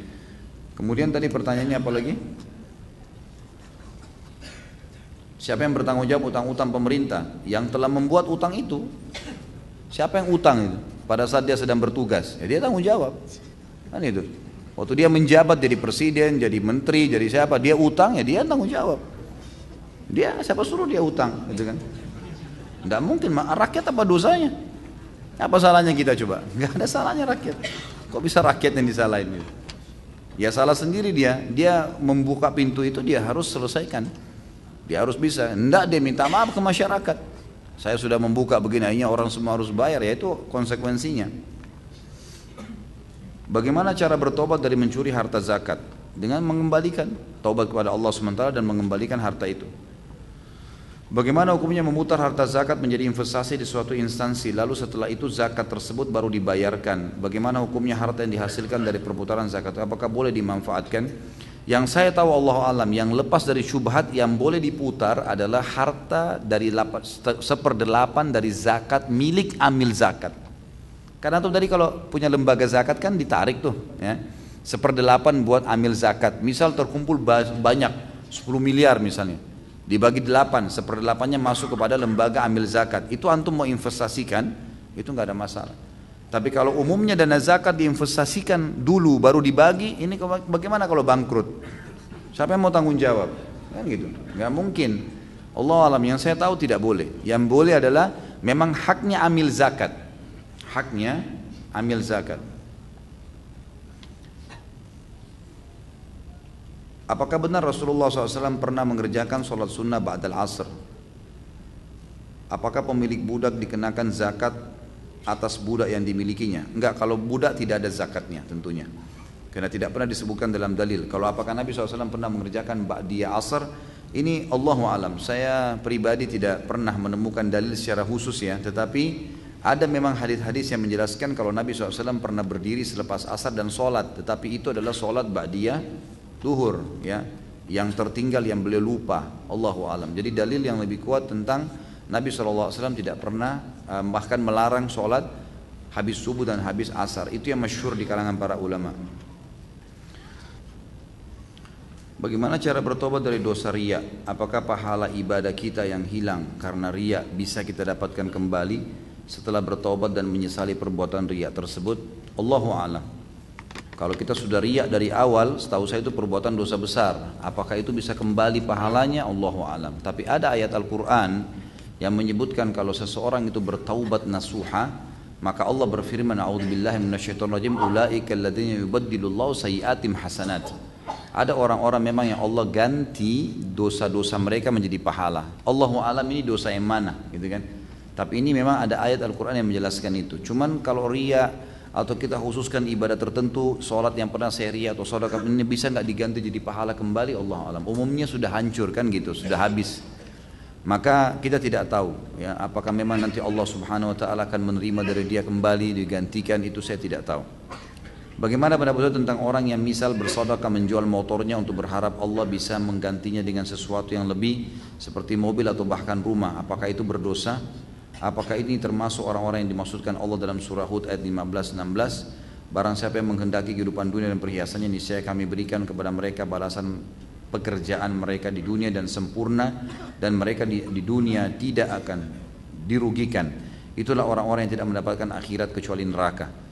Saya tidak tahu ini kenapa dia menjual motornya untuk disedekahkan. Terus kira-kira dia punya transportasi enggak? Untuk apa dia sedekahkan motor itu gitu? Kita harus lihat dulu ya, sesuai dengan kondisi dan keadaan. Kalau tidak ada sebab, tidak ada sesuatu, dia hanya mau bersedekah secara umum, sementara kendaraan itu dibutuhkan buat dia untuk keluarganya, maka ini anjuran ulama untuk tidak bersedekah dengan motor itu. Nah, tidak ada sesuatu yang mendesak. Tapi lagi dikumandangkan jihad, butuh sumbangan, gitu. Ada banjir, ada sesuatu memang yang tidak bisa kalau kita nggak sedekah, karena terbuka peluang besar. Nah itu jual. Itu yang dilakukan oleh para sahabat. Jadi pada saat dipanggil oleh Nabi SAW jihad, mereka akhirnya menarik semuanya apa yang mereka milikin, gitu kan. Tapi kalau sedekah secara umum tidak tahu dan tidak jelas arahnya kita mau sedekah kemana, cuman berharap nanti kalau saya sedekahkan ini kepada fakir miskin misalnya yang saya temuin, maka Allah gantiin saya mobil.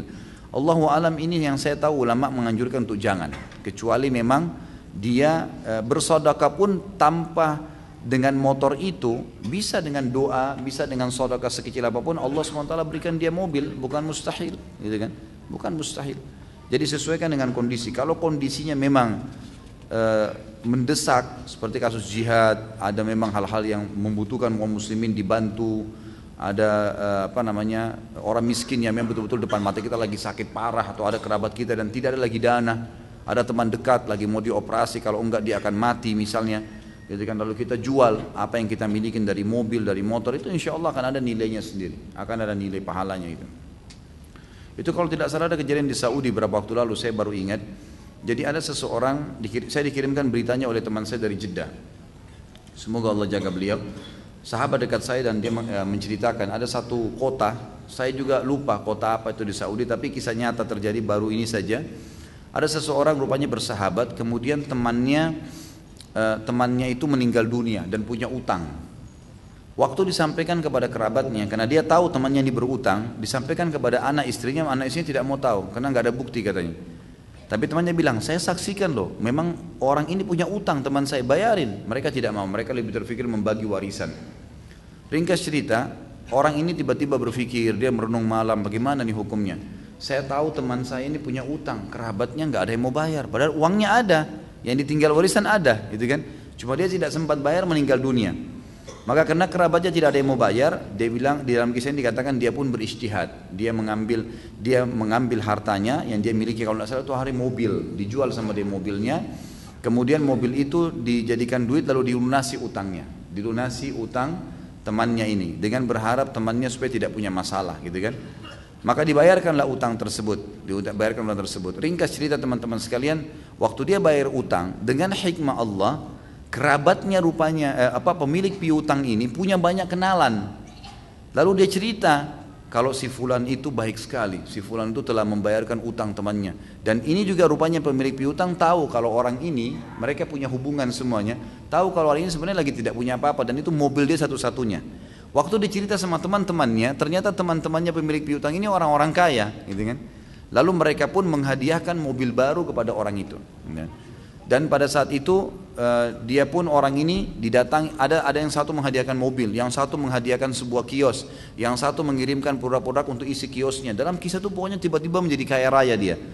Nah ini kondisional memang ya, kondisinya karena temannya memang betul-betul terdesak. Nah, makanya saya bilang tadi, kalau ada sasaran berbeda. Kalau nggak ada sasaran ini mungkin lebih baik jangan, terlebih lagi kalau antum memang membutuhkannya.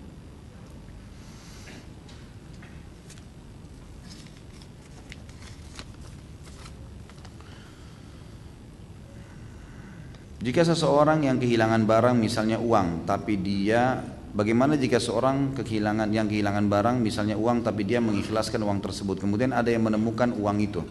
Jika orang yang menemukan uang tersebut menggunakannya, apakah Allah SWT tetap mengadab orang tersebut? Iya. Innamal a'malu binniyat. Saya kasih contoh gini. Para ulama fikih memberikan gambaran, kalau ada orang laki-laki fasik, buruk misalnya, maksiat kepada Allah. Dia lihat satu perempuan lewat nih. Dia niat menzinai perempuan itu, memerkosa perempuan itu. Lalu disergaplah perempuan tersebut lalu diperkosa sama dia. Ternyata setelah dia perkosa terlihat itu wajah istrinya.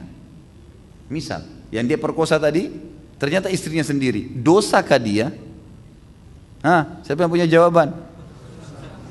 Dosa zina. Padahal itu istrinya sendiri. Karena tadi niatnya zina. Bayangin. Faham hukumnya? Begitu memahaminya. Jadi dia niatnya bagaimana nih? Padahal itu istri sendiri loh, tapi sudah niat zina dari awal. Maka tetap dosa zina. Allahu a'lam. Seperti itulah. Jadi sama orang ini ya. Kalau saya kehilangan uang, saya ikhlasin. Orang yang mencuri uang itu tetap dapat dosa, walaupun saya ikhlaskan. Saya dapat pahala ikhlasnya, tapi dia tetap dapat hukuman karena curiannya. Pada pertemuan sebelumnya tentang menuduh wanita baik-baik berzina, bagaimana nasib Abdullah bin Abi Salul, si munafik ketika Rasulullah SAW tahu bahwa dia yang menuduh Aisyah, apakah dihukum rajam? Tidak tentunya, tapi dicambuk 80 jerah. Semua yang membuat fitnah, kedustaan, hukumnya dalam Islam dicambuk 80 jerah. Jadi Abdullah bin Abi Salul pun dicambuk 80 jerah. Semuanya yang terlibat pada saat itu, banyak yang terlibat ya. Mungkin ada waktu itu dicambuk puluhan orang yang kena dalam fitnah itu. Tapi saya tidak hafal semua namanya, tapi Abdullah bin Salul salah satunya dicambuk pada saat itu. Bagaimana ini karena satu kertas ya, jadi saya bacakan walaupun ada di luar tema. Bagaimana di zaman Rasulullah SAW ketika selesai azan maghrib dan isya, adakah waktu jeda untuk sholat sunnah sebelum iqamah atau langsung iqamah setelah azan? Setahu saya ada sholat sunnahnya, setahu saya. Bahkan sabda Nabi SAW jelaskan gitu, antara azan dan iqamah maghrib kata Nabi SAW, maka seseorang sholatlah ya. Siapa yang mau 3 kali Nabi SAW ulang-ulangi.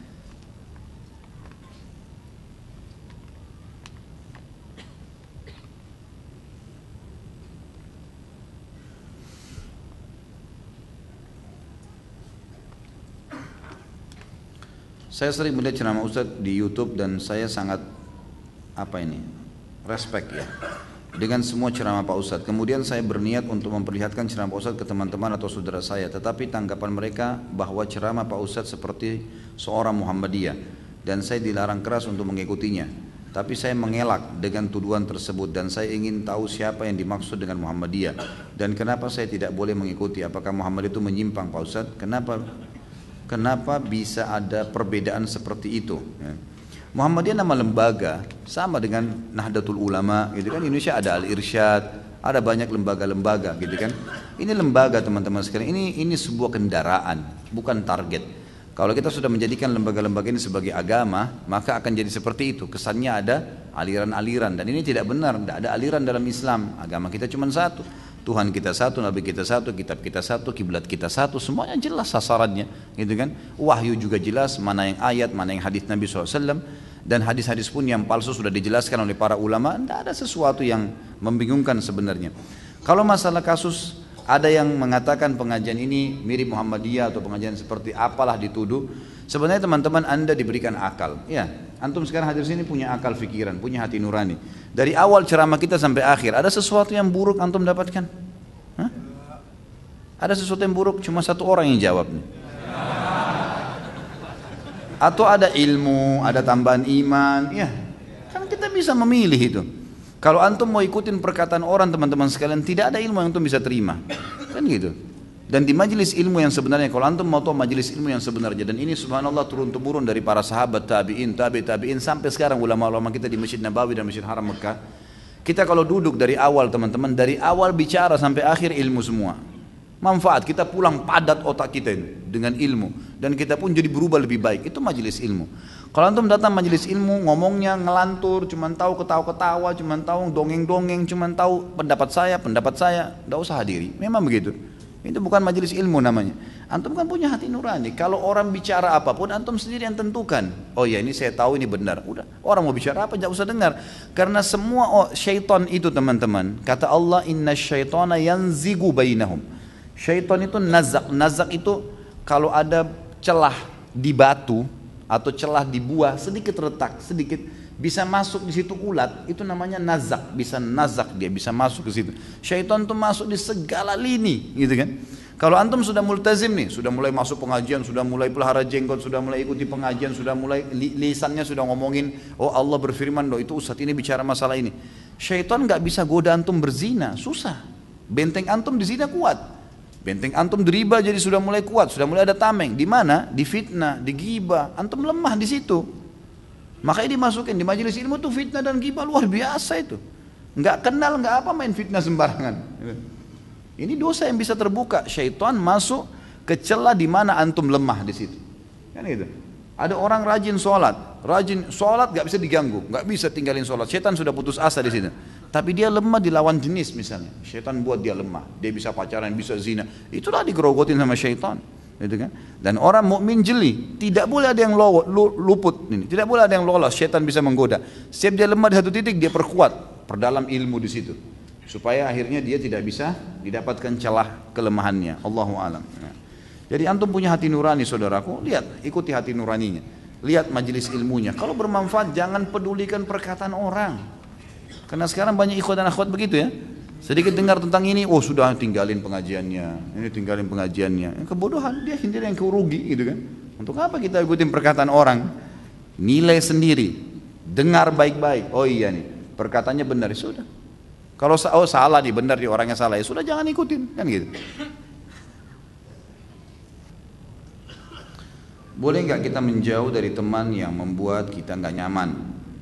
Udah dicoba untuk memahami, tapi tiap berteman dengan fulana merasa tidak nyaman karena apa ini? Feeling tersebut memiliki mungkin dia kali ya memiliki sifat yang jelek dan saya kurang nyaman. Pernah saya beritahu tapi fulana marah. Bolehkah saya menjauh? Apakah kalau menjauh itu memutuskan ukhuwah? Ini sebenarnya saya tarik mungkin ya, kalau ke tema kita sama dengan berteman dengan orang-orang yang melakukan pengkhianatan atau perbuatan-perbuatan yang salah, punya sifat buruk. Dianjurkan boleh menjauh, malah dianjurkan menjauh dari orang yang sudah punya sifat buruk dan kita sudah nasihatin, ternyata tidak mau juga, ya sudah jangan teman. Dan gampang menilai teman itu teman-teman sekalian, gampang sekali. Pertama antum kenalan sama dia, lihat apa yang dia cerita, apa yang sering diceritakan sama dia, pasti ada kebiasaan. Kalau baru berteman sudah menceritain tentang aib suaminya, aib istrinya, aib teman-temannya, maka jangan dijadikan teman dari awal. Karena dia baru kenalan saya sama kita, pembukaannya itu, gitu kan? Berarti satu waktu dia akan menggibah kita juga, kan gitu. Begitu berteman, ngomongannya masalah diskotik, masalah zina, masalah minuman keras, masalah ini. Nah ini berarti sudah tahu dari awal, jangan jadikan teman. Boleh dijauhi, malah dianjurkan jauhi, gitu kan? Tapi dari awal ketemu, kemudian ngomongannya semua yang baik-baik, santun-santun, tanya pernah pengajian di mana gitu kan, sudah tahu belum hadis ini, sudah tahu belum ada ayat ini, ada cerita saya terima orang saleh itu seperti ini, nah, itu sahabat, jadikan teman. Jadi boleh kita menjauhi orang-orang yang memiliki sifat-sifat yang jelas menjauhkan kita dari Allah Subhanahu Wa Taala. Apakah sedekah Saya dan teman-teman mendirikan yayasan yang bergerak di bidang sosial. Pertanyaan, apakah sedekah yang terkumpul boleh digunakan untuk dana operasional yayasan? Kalau sedekah umum boleh, kegiatannya pun sosial, boleh, nggak ada masalah. Termasuk transportasi, termasuk biaya-biaya apa saja yang berhubungan dengan kegiatan-kegiatannya nggak ada masalah. Kalau sedekah secara umum ya. Kalau zakat nggak boleh ya, karena zakat itu memang harus kepada hak-haknya, pemilik haknya gitu. Apabila ketika penggalangan dana untuk program A mendapatkan hasil yang lebih dari target, apakah boleh digunakan untuk program B? Kalau penyumbang tahunya untuk program A, tidak boleh. Misal memang antum iklanin penggalangan dana untuk pembangunan masjid, kan gitu. Terkumpullah dana, masjid membutuhkan dana 200 juta, terkumpul dana 210 juta, lebih 10 juta nih. Lalu antum masukkanlah 200 juta lebih 10 juta. Bolehkah 10 juta digunakan untuk selain masjid? Jawabannya nggak boleh. Sampai antum mengiklankan di mana tempat antum kumpulin, atau antum melalui media sosial antum iklanin. Ini loh, dana untuk masjid yang kemarin masjid A 200 juta terkumpul 210 lebih 10 juta. Mau dialokasikan ke program ini. Apakah setuju? Gitu. Harus begitu. Namanya kegiatan sosial, nggak bisa enggak. Gitu. Harusnya begitu. Jadi memang harus diiklankan sehingga jelas. Nah, program B ini tanda tanya gitu. Lain kalau sedekah secara umum ya. Karena di sini kan ditulis program A, bolehkah program B? Tapi kalau sedekah secara umum kita buka kesempatan, siapa yang mau bersedekah silahkan. Ya. Saya kadang-kadang kalau ada yang menyerahkan ke saya uang, ini Ustaz, untuk apa ini? Saya tanya, kegiatan apa? Masjid, motor, pembagian buku, doa kah, Al-Quran kah, apa saja, pakaian muslim, ada sesuatu? Oh enggak, untuk umum Ustaz, apa saja di yayasan. Oke, baik. Nanti saya lihat maslahatnya di yayasan. Oh ternyata ada motor yang untuk dai kurang 5 juta, masukin dia ke situ. Oh ada sumur masih kurang 500 ribu, masukin ke situ. Jadi dipecah-pecah, dipretelin gitu kan. Karena dia kasih umum, kita bisa leluasa membaginya. Masuk dalamnya teman-teman yayasan butuh transportasi, ya dikasih transportasi. Jadi, itu tidak ada masalah. Juga masuk dalam program seperti ini, kalau yayasan sosial, contoh ya, kalau kita buat program seperti yayasan yang saya buat, yang kita sering sebarkan, program untuk masjid misalnya, pembangunan masjid 3,5 juta per meter persegi. Sudah ditentukan oleh yayasan dengan tim-tim saya, ini akan seperti ini 3,5 juta. 3,5 juta per meter persegi ini memang sudah dimasukkan include pengawasan teman-teman yayasan di lapangan, makanannya, minumnya, transportasinya, bahan-bahannya semua sudah masuk, gitu kan. Mungkin pengeluaran untuk makanan mereka, minuman tidak banyak. Ya, mayoritasnya dipakai untuk masjid, tapi itu masuk dalam pengawasannya. Kalau di luar Jakarta mereka harus berangkat naik pesawat, transportasinya dibiayai, maka semua itu masuk dalam include dalam biaya itu. Nah ini kalau masuk dalam seperti ini program yang jelas untuk program A, dananya semua untuk itu, maka boleh digunakan untuk semua yang berhubungan dengan kegiatan itu, kan gitu. Tapi tidak boleh dialihkan ke program lain sebelum program ini selesai. Dan kalau ada lebih harus disampaikan kembali, baru boleh dialihkan ke yang lainnya. Salah satu penggalangan dana yang dilakukan adalah dengan mengumpulkan baju bekas kemudian dijual. Apakah baju yang dijual hanya boleh yang menutup aurat saja? Bolehkah kita mengambil sebagian dari hasil penjualan untuk memberikan kepada orang di luar yayasan yang membantu dalam penjualan? Alangkah baiknya setiap ada program seperti ini diberitahukan. Misal, Bapak Ibu sekalian, saya punya program mengumpulin baju bekas. Siapa yang mau nyumbang silakan. Saya akan tunggu di pengajian akan datang misalnya, silakan bawa, gitu kan. Maka saya pernah buat program itu, ada banyak di antara ikhwat dan akhwat kita terutama paling banyak memberikan, karena waktu itu saya targetnya ibu-ibu yang sering hari Jumat, sering minta-minta di masjid, rata-rata mereka banyak yang susah dan pakai jilbab tapi pakai rok yang terlihat betisnya, karena nggak ada pakaian gitu. Saya suruh yang nyumbang, silakan busana-busana muslimah yang dijumbang. Nah ini kita berikan apa adanya secara fisik. Jadi saya bilang ini akan kita berikan kepada orang yang butuh. Jadi tidak ada proses jual. Nah kalau antum mau baju bekas itu dijual, sampaikan ini baju bekas yang dikumpulin saya akan duitkan ya. Duitnya nanti akan dilakukan untuk kegiatan ini. Dia jadi jelaskan programnya. Karena antum sedang menggalang dananya orang, nggak bisa enggak. Harus disampaikan supaya jelas semua. Ya. Allah alam itu yang saya tahu. Jadi mestinya memang disampaikan kalau itu akan dijadikan uang. Pertanyaan selanjutnya, apakah harus dijual, apakah pada saat jual baju bekas tadi, kalaupun sudah diiklankan kepada pemilik dan mereka setuju, apakah baju yang dijual harus yang menutup aurat? Jawabannya tidak. Tidak harus. Menjual baju yang terbuka aurat sama dengan menjual TV. Sama dengan menjual TV. Sama dengan menjual mobil. Karena dua-duanya semuanya bisa dipakai dalam hal yang baik dan yang buruk ya. Sekarang ada baju, celana sama baju kaos. Kita mau berikan kepada seorang wanita. Kalau kita tahu dia seorang muslimah, dia tutup aurat, tapi dia orang susah, kita berikan pakaian dan titip pesan, Bu, ini saya kasih, tapi ini kan untuk pakaian rumah, bukan untuk dipakai keluar. Jangan dipakai keluar ya. Dia jelas kita tahu dia pakai jilbab ya, dikasih ini loh. Kita sudah tahu, insya Allah dia tidak pakai.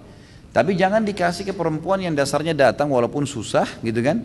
Kemudian kita kasih dia, jelas dia pakaiannya begitu, dia akan keluar juga dengan model itu. Maka jangan dikasih. Ya. Lebih aman lagi, teman-teman sekalian kumpulin baju busana muslim. Itu lebih aman.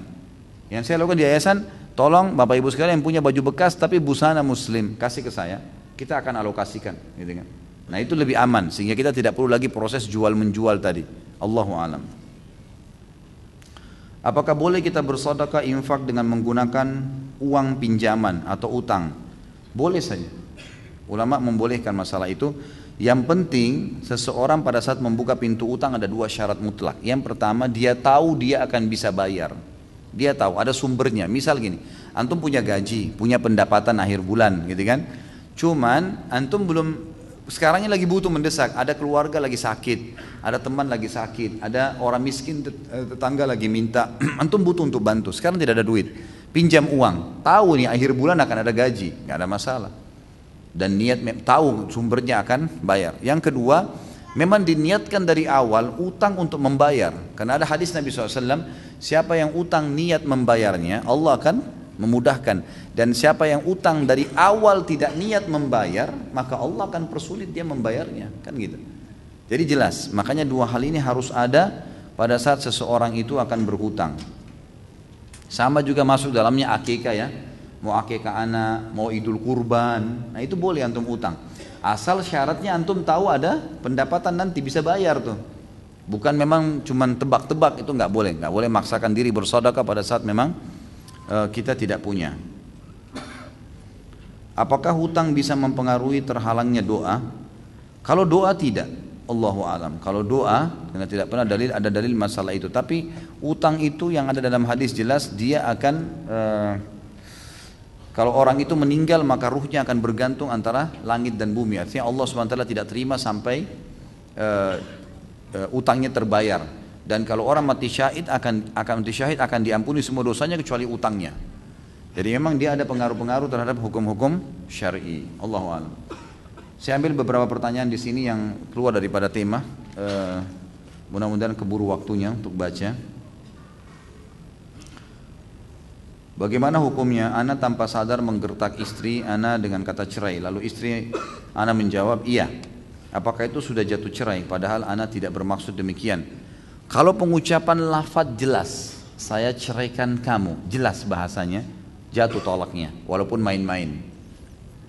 Karena kata Nabi SAW, jangan main-main di tiga hal. Enggak boleh bercanda di sini nih. Ini masalah halal tidak halalnya kemaluan pasangan istri antum. Nggak boleh main-main. Laki-laki kalimat talak.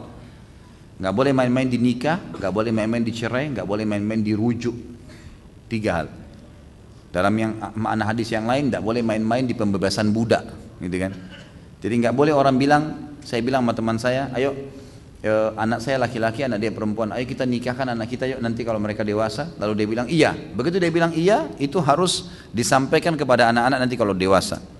Ini pernah ayah jodohin yuk kamu. Kalau dia bilang saya nggak mau, nah batal lah. Kalau enggak maka nggak bisa. Atau kita dari awal batalin. Maaf ya tadi saya ucapin itu salah tuh. Kita batalin, tidak jadi.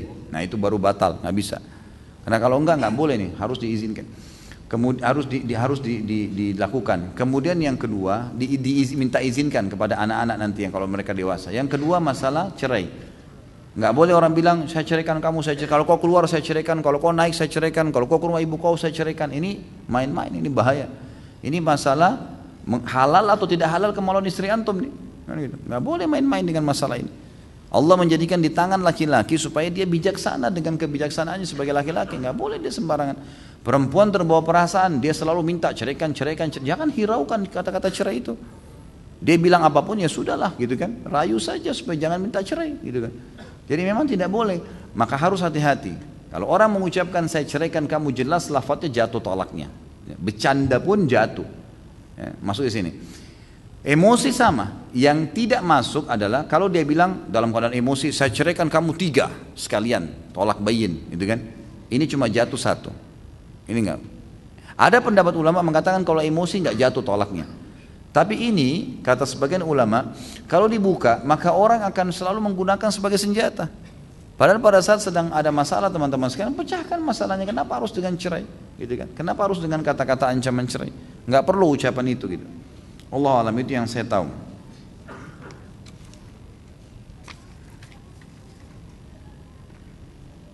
Masalah kasus istri antum mengatakan iya, itu nggak ada urusannya. Dia mengiyakan atau tidak itu nggak ada hubungannya.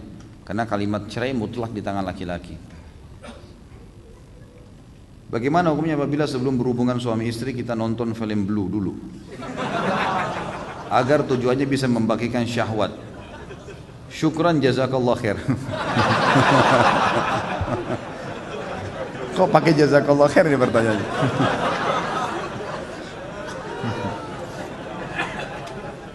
Ada saja yang hilangin ngantuk ya. Tidak boleh akhi, nggak boleh nonton begitu, gitu kan? Nonton itu pertama antum dukung zina, yang kedua antum lihat auratnya orang, yang ketiga akan terusak normalnya seksual antum, gitu. Hanya antum membayangkan orang lain, pasangan kita setengah mati rangsang kita membayangkan orang lain, ini nggak boleh teman-teman sekalian. Jangan, gitu kan? Nggak boleh. Jadi harus dijauhi, nggak boleh. Jadi nanti akhirnya jadi penyakit, antum tidak akan bisa menggauli pasangan kecuali dengan nonton. Bagaimana seorang laki-laki bisa tenang melihat istrinya lihat aurat laki-laki lain? Bagaimana istri bisa tenang membiarkan suaminya lihat aurat perempuan lain? Ini nggak bisa kan gitu. Berbahaya sekali. Jadi jangan, ya jangan. Kata ulama, meletakkan kemaluan di kemaluan untuk melampiaskan biologis itu sama dengan seseorang tahu bagaimana memasukkan makanan di mulutnya. Bukan ilmu khusus itu. Nggak ada ilmu khusus untuk itu. Gitu. Orang bisa belajar dengan alami gitu. Otomatis ada.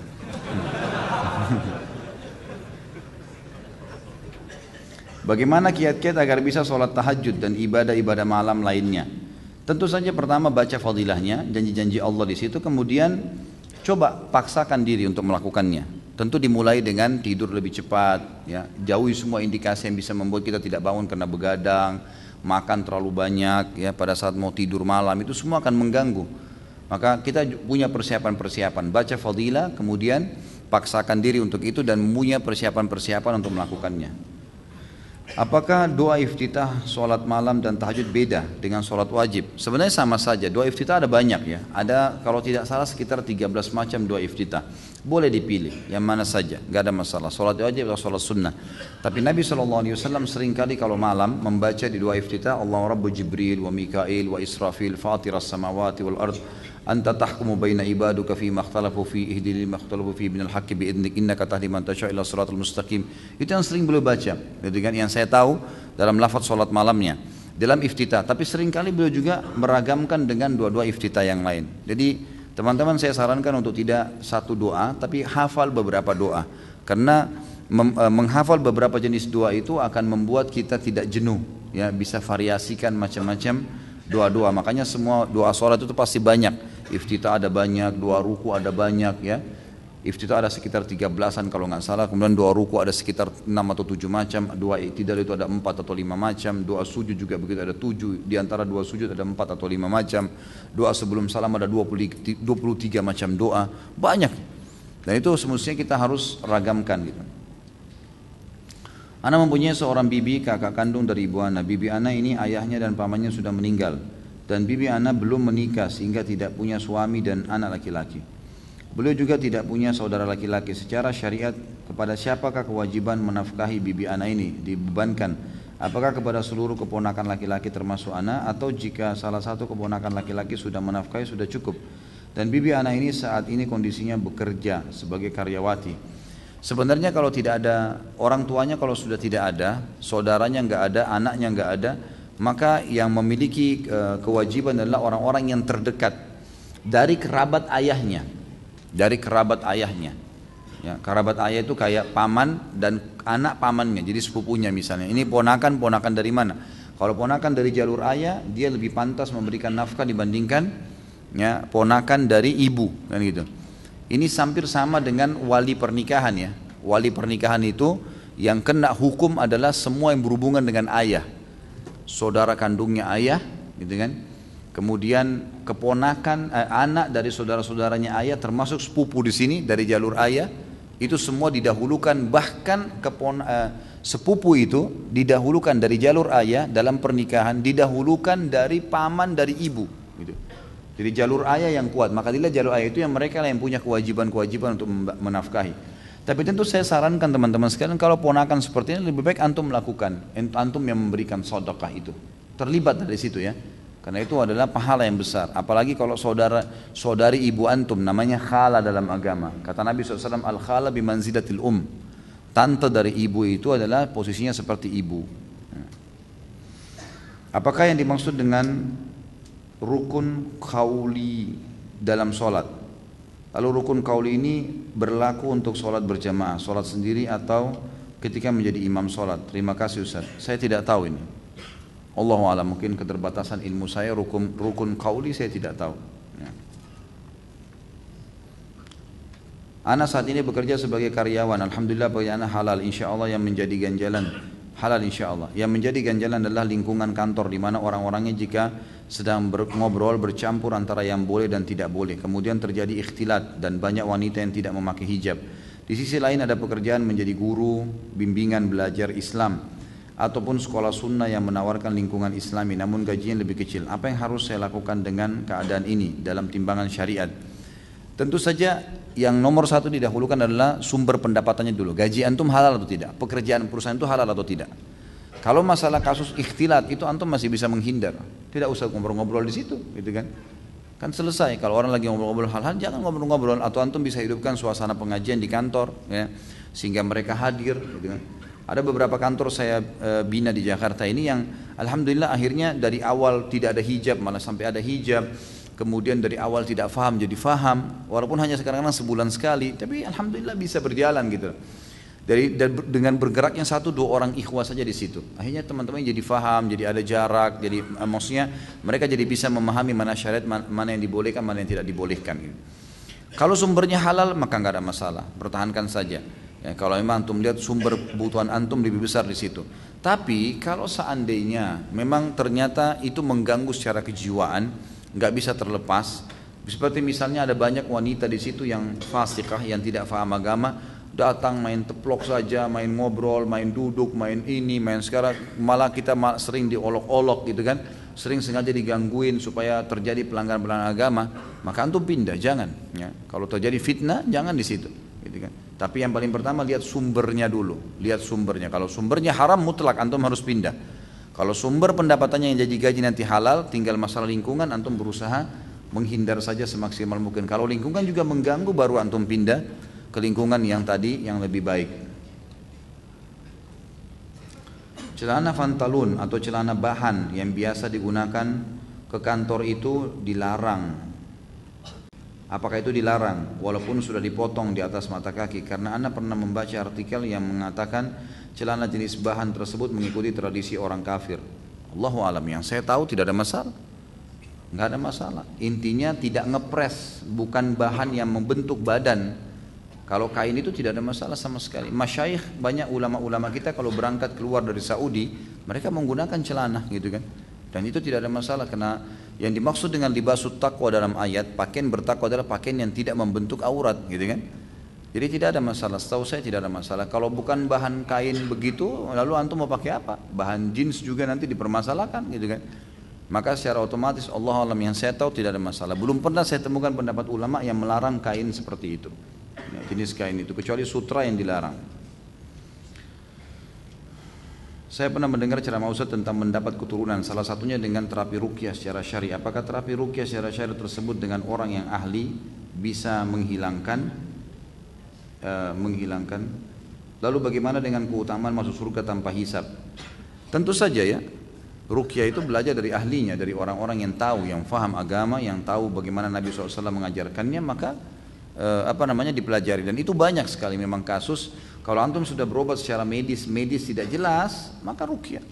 Jelas banyak orang hamil alhamdulillah setelah itu punya anak gara-gara ruqyah. Kalau masalah hadis yang masuk surga tanpa hisab sudah sering saya jelaskan ini. Ini tentu ada ulama yang saya Allah alam pribadi cenderung dengan pendapat itu, yang mengatakan yang dimaksud, yang difahami hadis ini 70.000 orang yang masuk surga tanpa hisab dari umatku adalah orang yang tidak bertato, tidak bertatayur. Tatayur itu menggantungkan nasib pada benda. Kayak pernah saya jelaskan, tangan kanan gatal mau dapat duit, tangan kiri mau keluar duit atau apalah. Itu semua tatayur, nggak boleh.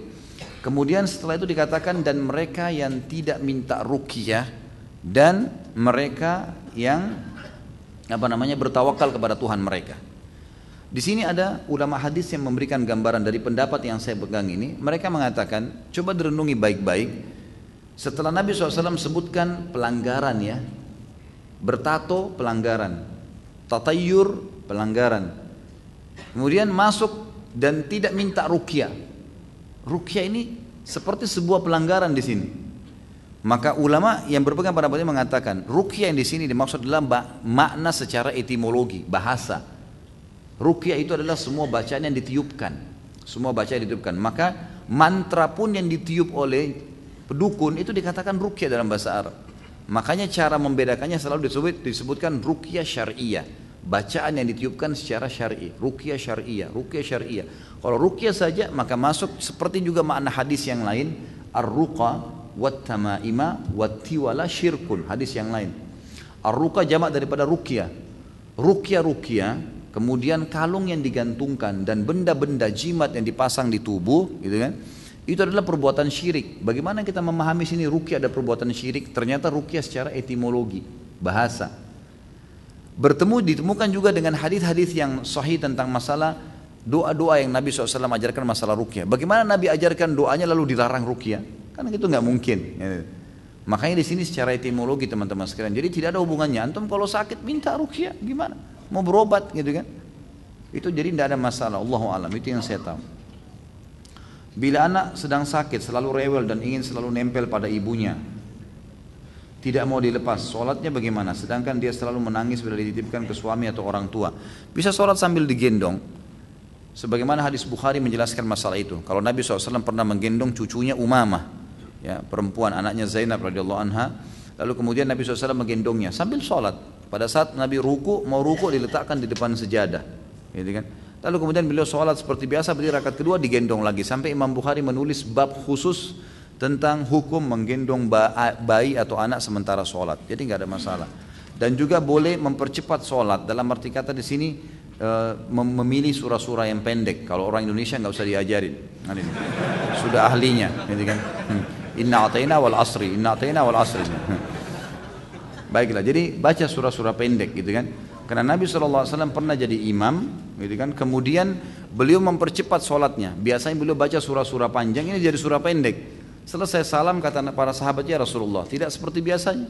Kok sholat anda sekarang lebih pendek? Kata Nabi SAW, tadi saya dengar tangisan bayi di saf perempuan. Maka saya mempercepat sholat saya, khawatir ibunya terganggu gara-gara itu. Itu adabnya memang, kan itu. Jadi ini bisa dilakukan, Allah alam. Saat ini saya tinggal di rumah mertua, ada keinginan saya dan istri untuk mengontrak rumah, tetapi mertua keberatan. Dikatakan bahwa saya sekeluarga tidak boleh mengontrak dengan alasan masih ada rumah mertua, kenapa harus mengontrak? Mereka mengizinkan keluar dari rumah kalau sudah punya rumah sendiri. Mertua lebih mengutamakan KPR atau kredit. Sayang, katanya kalau uangnya itu harus mengontrak. Saya takut bila KPR dikarenakan riba. Pendapat Pak Ustadz seperti apa? Yang paling pertama sudah sering saya ucapkan, mertua dan orang tua setelah anaknya menikah jangan campur rumah tangganya anak. Gak usah campurin, biarin hidup dengan suka dukanya. Kalau mereka datang minta pendapat, baru kita kasih saran. Kita berkunjung pun ke rumah anak yang sudah menikah, jangan tanggapi apapun. Mau piringnya kurang kak, mau gelasnya dihidangkan retak kak, biarin, gak usah dicampurin. Rumah tangganya anak sudah biarin. Kan, biarin aja berjalan. Kalau dia bahagia, biarin dia bahagia, gitu kan? Sudah begitu hidupnya.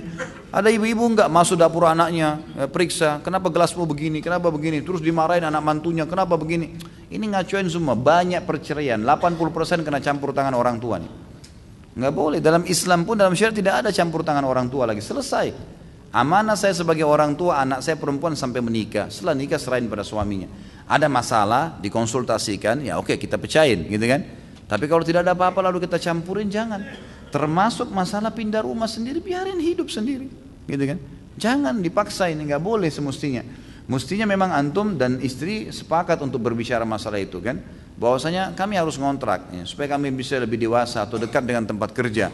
Kami akan selalu datang tiap hari lah. Kalau mau nunggu untuk KPR di bank, untuk ini butuh uang muka, butuh ini, ataupun kalau masuk ke bank nanti ada riba dan susah, berargumen lah untuk menyampaikan gitu kan.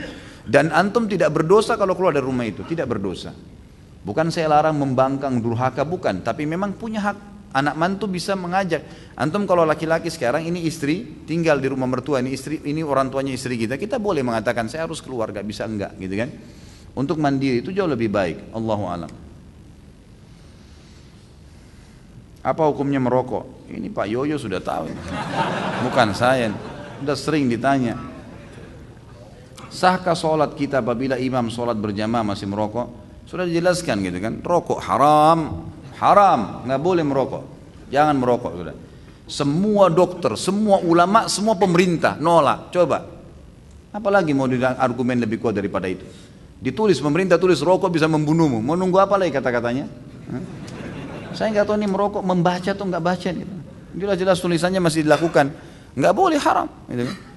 Bagaimana hukumnya imam perokok kalau sholat? Kalau ada imam lain pindah di tempat lain. Kalau nggak ada dan antum memang tidak punya imam lain, memang harus dan imam tempat itu, maka ulama mengatakan hukumnya masih boleh. Asal memang dia bukan merokok sambil sholat gitu kan.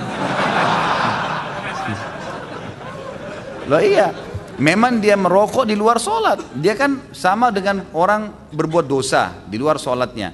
Lalu dia sholat, dia ikutin rukun-rukunnya semua syaratnya, sahkan sholatnya gitu kan.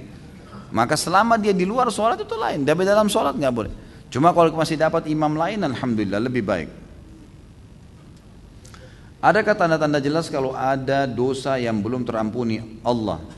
Kalau yang ulama simpulkan dalam ilmu tazkiyatun nafs, dalam materi mensucikan jiwa teman-teman sekalian adalah tidak khusyuknya seseorang dalam ibadah. Jadi antum masih malas ibadah, tidak khusyuk, tidak pernah bisa menangis ya. Itu semua adalah hal-hal yang masih berarti menandakan masih ada dosa yang mengganjal. Antum perbanyak istighfar ya. Itu Allahu alam yang hampir disepakati ulama. Kalau tanda-tanda lain saya tidak tahu. Ini sudah sering ditanya, apakah kedua orang tua meninggal, Rasulullah SAW meninggal dalam keadaan kafir? Kan sudah kita jelaskan, hadis riwayat Imam Muslim, hadis sahih. Ini bukan perkataan saya. Nabi SAW pernah datang ke sebuah wilayah namanya Rabwah, di sekitar dekat Mekah, 80 kilo kurang lebih dari Mekah. Lalu Nabi SAW terisak-isak menangis, seperti orang yang sedih sekali. Lalu Umar mengatakan, ya Rasulullah, saya tidak pernah melihat anda menangis seperti ini sebelumnya, gitu kan? Kuburan siapa ini? Kata Nabi SAW, ini kuburan ibuku ya hai Umar. Aku memohon kepada Allah agar menziarahi ibuku, aku diizinkan, dan aku memohon kepada Allah untuk beristighfar, untuknya aku tidak diizinkan. Tidak boleh beristighfar untuk orang yang kafir, gitu kan? Berarti menandakan ibu Nabi SAW yang meninggal seperti itu. Kemudian ayahnya, riwayat Imam Muslim juga, ada seorang sahabat pernah bertanya, ayahnya meninggal dalam keadaan musyrik di Mekah. Ya Rasulullah, di mana ayah saya? Surga atau neraka? Kata Nabi SAW, di neraka. Hukum Allah jelas gitu. Lalu dia marah, dia keluar. Nabi SAW suruh panggil, ditepuk dadanya sambil Nabi mengatakan, ayahku dan ayahmu di neraka, dua-duanya. Ini jelas penyampaian Nabi SAW, bukan perkataan saya. Jadi jangan sampai gara-gara ini kemudian ada orang cuma egonya, lalu mengatakan, masa sih, nggak mungkin dan seterusnya. Gimana nggak mungkin? Hukum Allah kok itu, penyampaian Nabi SAW sendiri. Kalau kita menghormati Nabi SAW, kita harus menerima statement beliau. Kalau mau sedih, Nabi SAW lebih sedih mestinya, gitu kan? Tapi kita lebih mencintai Nabi SAW dari segalanya. Ini statement beliau. Dan kita kalau orang tuanya dalam keadaan Islam, tentu kita lebih junjung tinggi, kan gitu. Dan ada nabi-nabi sebelum Nabi Muhammad SAW seperti Ibrahim, ayahnya Azar meninggal dalam keadaan kafir. Nabi Nuh istrinya sama Nabi Lut juga istrinya, gitu kan? Jelas meninggal dalam keadaan kafir. Jadi tidak bisa dijadikan sebagai sebuah tolak ukur ego kita saja. Saya tinggal di tengah-tengah masyarakat dari ahli bid'ah yang saya takutkan kalau saya meninggal nanti saya dikubur dengan ritual bid'ah. Bagaimana Ustaz? Bid'ah ini harus difahami teman-teman sekalian. Ada bid'ah yang mukaffirah, ada bid'ah yang sampai pada kekufuran. Seperti misalnya bid'ah orang melakukan ritual-ritual seperti menganggap ada jimat bisa memberikan manfaat, pohon keramat, mengambil tanah kuburan dan ini bid'ah yang bisa bawa pada kekufuran nih. Nabi SAW tidak pernah contohkan, sahabat tidak contohkan, lalu kemudian dia lakukan. Dan bisa bawa pada kekufuran, ini benar bid'ah mukaffirah. Kalau antum nasihatin dia nggak mau dengar, ini antum hajar namanya. Hajar itu ditinggalkan orang itu. Jangan diajak teman gitu loh. Karena berbahaya. Kalau bid'ah yang bukan mukaffirah, bid'ah yang dikeluarkan oleh sebagian ulama statement bid'ah, tapi masih ada dalil di situ. Kunut atau enggak kunut, kerasin basmalah atau enggak, gitu kan? Masih ada khilaf di situ. Masalah itu gitu ya. Maka masalah ini teman-teman sekalian tidak bisa divonis langsung bid'ah secara spontan. Ya, menggerakkan jari di tasyahud. Syekh Albani mengatakan hadisnya lemah. Imam Syekh bin Baz mengatakan hadisnya benar. Hasan bisa dipakai. Ada sebagian ikhwah yang berpegang pada pendapat Syekh Albani langsung memvonis orang kalau gerakin jari ini nggak bisa, ini salah ini. Matanya nyorot dan seterusnya. Kenapa akhi? Masih khilaf, masih ada dalil. Kan gitu. 4 imam dari Imam Malik, Imam Abu Hanifah, Imam Syafi'i, dan Imam Ahmad diakui secara internasional dan seluruh ya ulama ahli sunnah ini 4 mazhab diakui. Kita harus tahu ini ya. Karena banyak sekarang penuntut ilmu dia berpegang pada satu mazhab, kemudian dia menolak semua mazhab yang lain. Kalau antum berpegang silahkan, antum jalani satu mazhab, misalnya Syafi'iyah, Hanabilah, atau Malikiyah, atau Hanafiyah, silahkan. Tapi teman-teman sekalian jangan salahin mazhab lain, karena 4 ini diakuin, gitu kan? Kalau antum pergi ke negara-negara seperti Turki, mereka satu negeri itu semuanya Hanafiyah, semuanya. Antum akan heran kalau sholat Jumat dengan mereka. Kalau nggak salah dimulai 8 rakaat sholat sunnah sebelumnya. Khutbahnya itu ada khutbah dulu, kemudian azan, kemudian khutbah lagi. Tapi mazhab Hanafiyah, ada dalil mereka, gitu kan? Mungkin kalau dalil antum lebih kuat, ya alhamdulillah. Tapi jangan vonis itu salah, karena ada dalil. Dan 4 ini diakuin teman-teman sekalian. Ini penting ini. Sama di Indonesia, mazhab Syafi'iyah kita dominan. Baik, kita lihat nih, mana apakah bid'ah dilakukan bid'ah mukaffirah, yang jelas-jelas ulama di dalam mazhab Syafi'iyah pun mengatakan itu bid'ah tidak boleh, atau bid'ah yang masih diperselisihkan, gitu kan? Ini kalau diperselisihkan jangan antum vonis orang, nggak boleh nih. Gitu. Iya kan? Sampai Imam Ahmad yang mendhaifkan hadis tentang masalah kunut subuh, gitu kan? Itu waktu Imam Syafi'i masih hidup, gurunya masih hidup, tapi beda lokasi. Imam Ahmad di Irak, Imam Syafi'i di Mesir, kan gitu.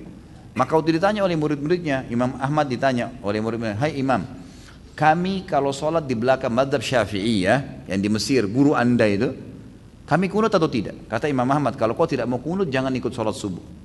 Artinya nggak usah sholat subuh, artinya harus kunut gitu, ikut sama orang. Karena masih berselisih di situ, gitu kan? Masih berselisih dalam mazhab ini. Jadi tidak boleh, harus hati-hati teman-teman. Karena banyak orang yang terkurung di sini nih, ya.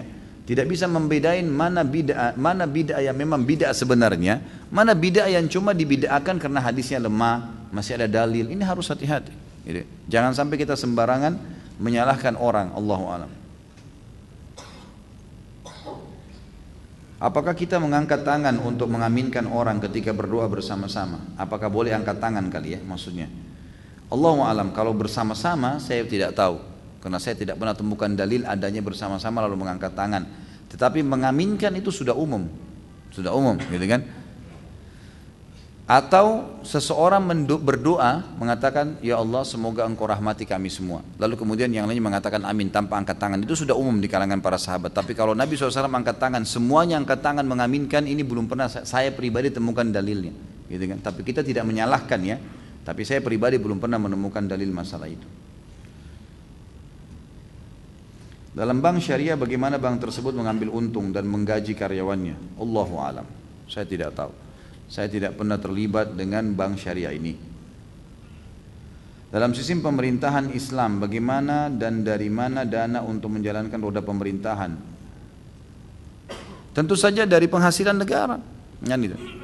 Kayak Indonesia, saya kan pernah bilang ya, beberapa negara teman-teman sekalian di Eropa, saya tahu ada di antara sumber pendapatan negara mereka itu sayur-sayuran. Ada dari peternakan, ya. Seperti kita tahu Australia terkenal dengan peternakannya sapinya, kambingnya, itu menjadi sumber pendapatan negara kan gitu. Susu, New Zealand, jauh tuh, kecil negaranya, kecil sekali. Jauh dari sini, mungkin dari sini ke Sydney sekitar 7 jam, Sydney ke sana lagi berapa jam tuh? Mungkin 2-3 jam. Jauh, bisa masuk ke kita susunya, gitu kan? Susu sapi biasa. Ada yang mengekspor susu, ada yang mengekspor ini, itu dari peternakan, dari pertanian, dari perikanan, dari pertambangan, banyak. Dan Indonesia ini punya semua, apa yang tidak ada? Semua bisa. Saya sangat yakin tanpa dipungut pajak pun kita bisa hidup sebenarnya. Asal dikelola dengan benar dan amanah, insya Allah. Ya. Ini terakhir.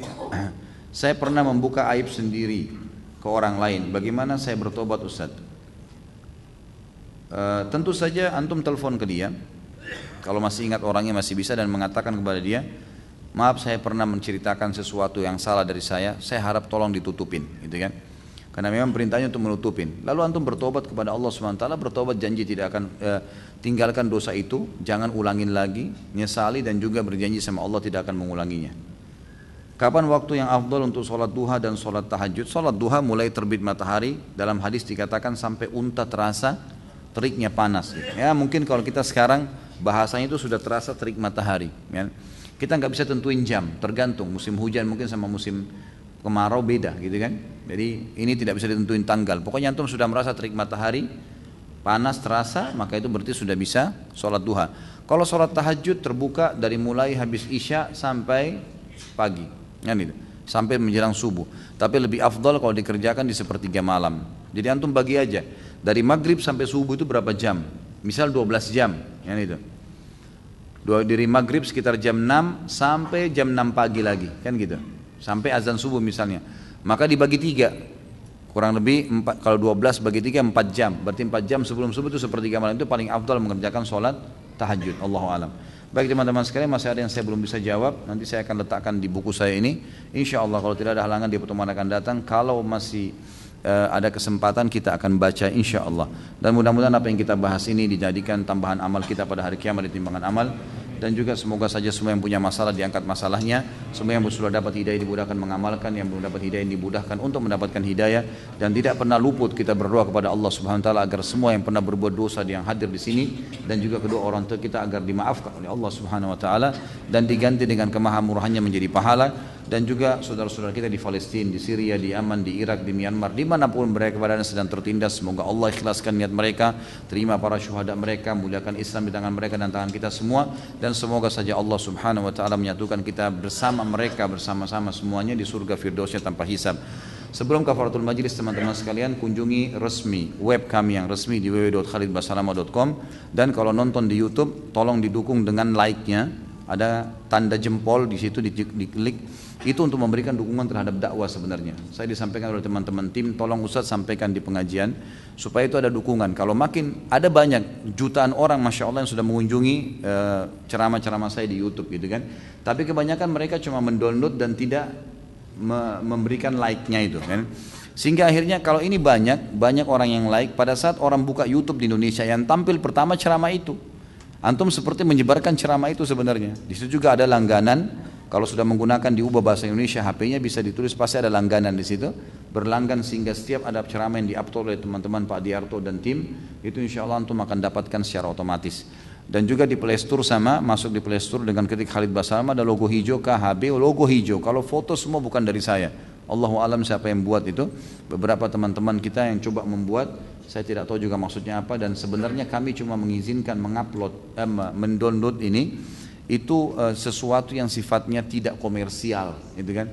Antum sebarkan gratis silakan. Kalau dikomersialkan lebih baik jangan teman-teman sekalian. Allahu a'lam. Mungkin begitu. Subhanakallahumma bihamdika asyhadu an la ilaha illallah astaghfirullah wa atubu ilaih. Wassalamualaikum warahmatullahi wabarakatuh.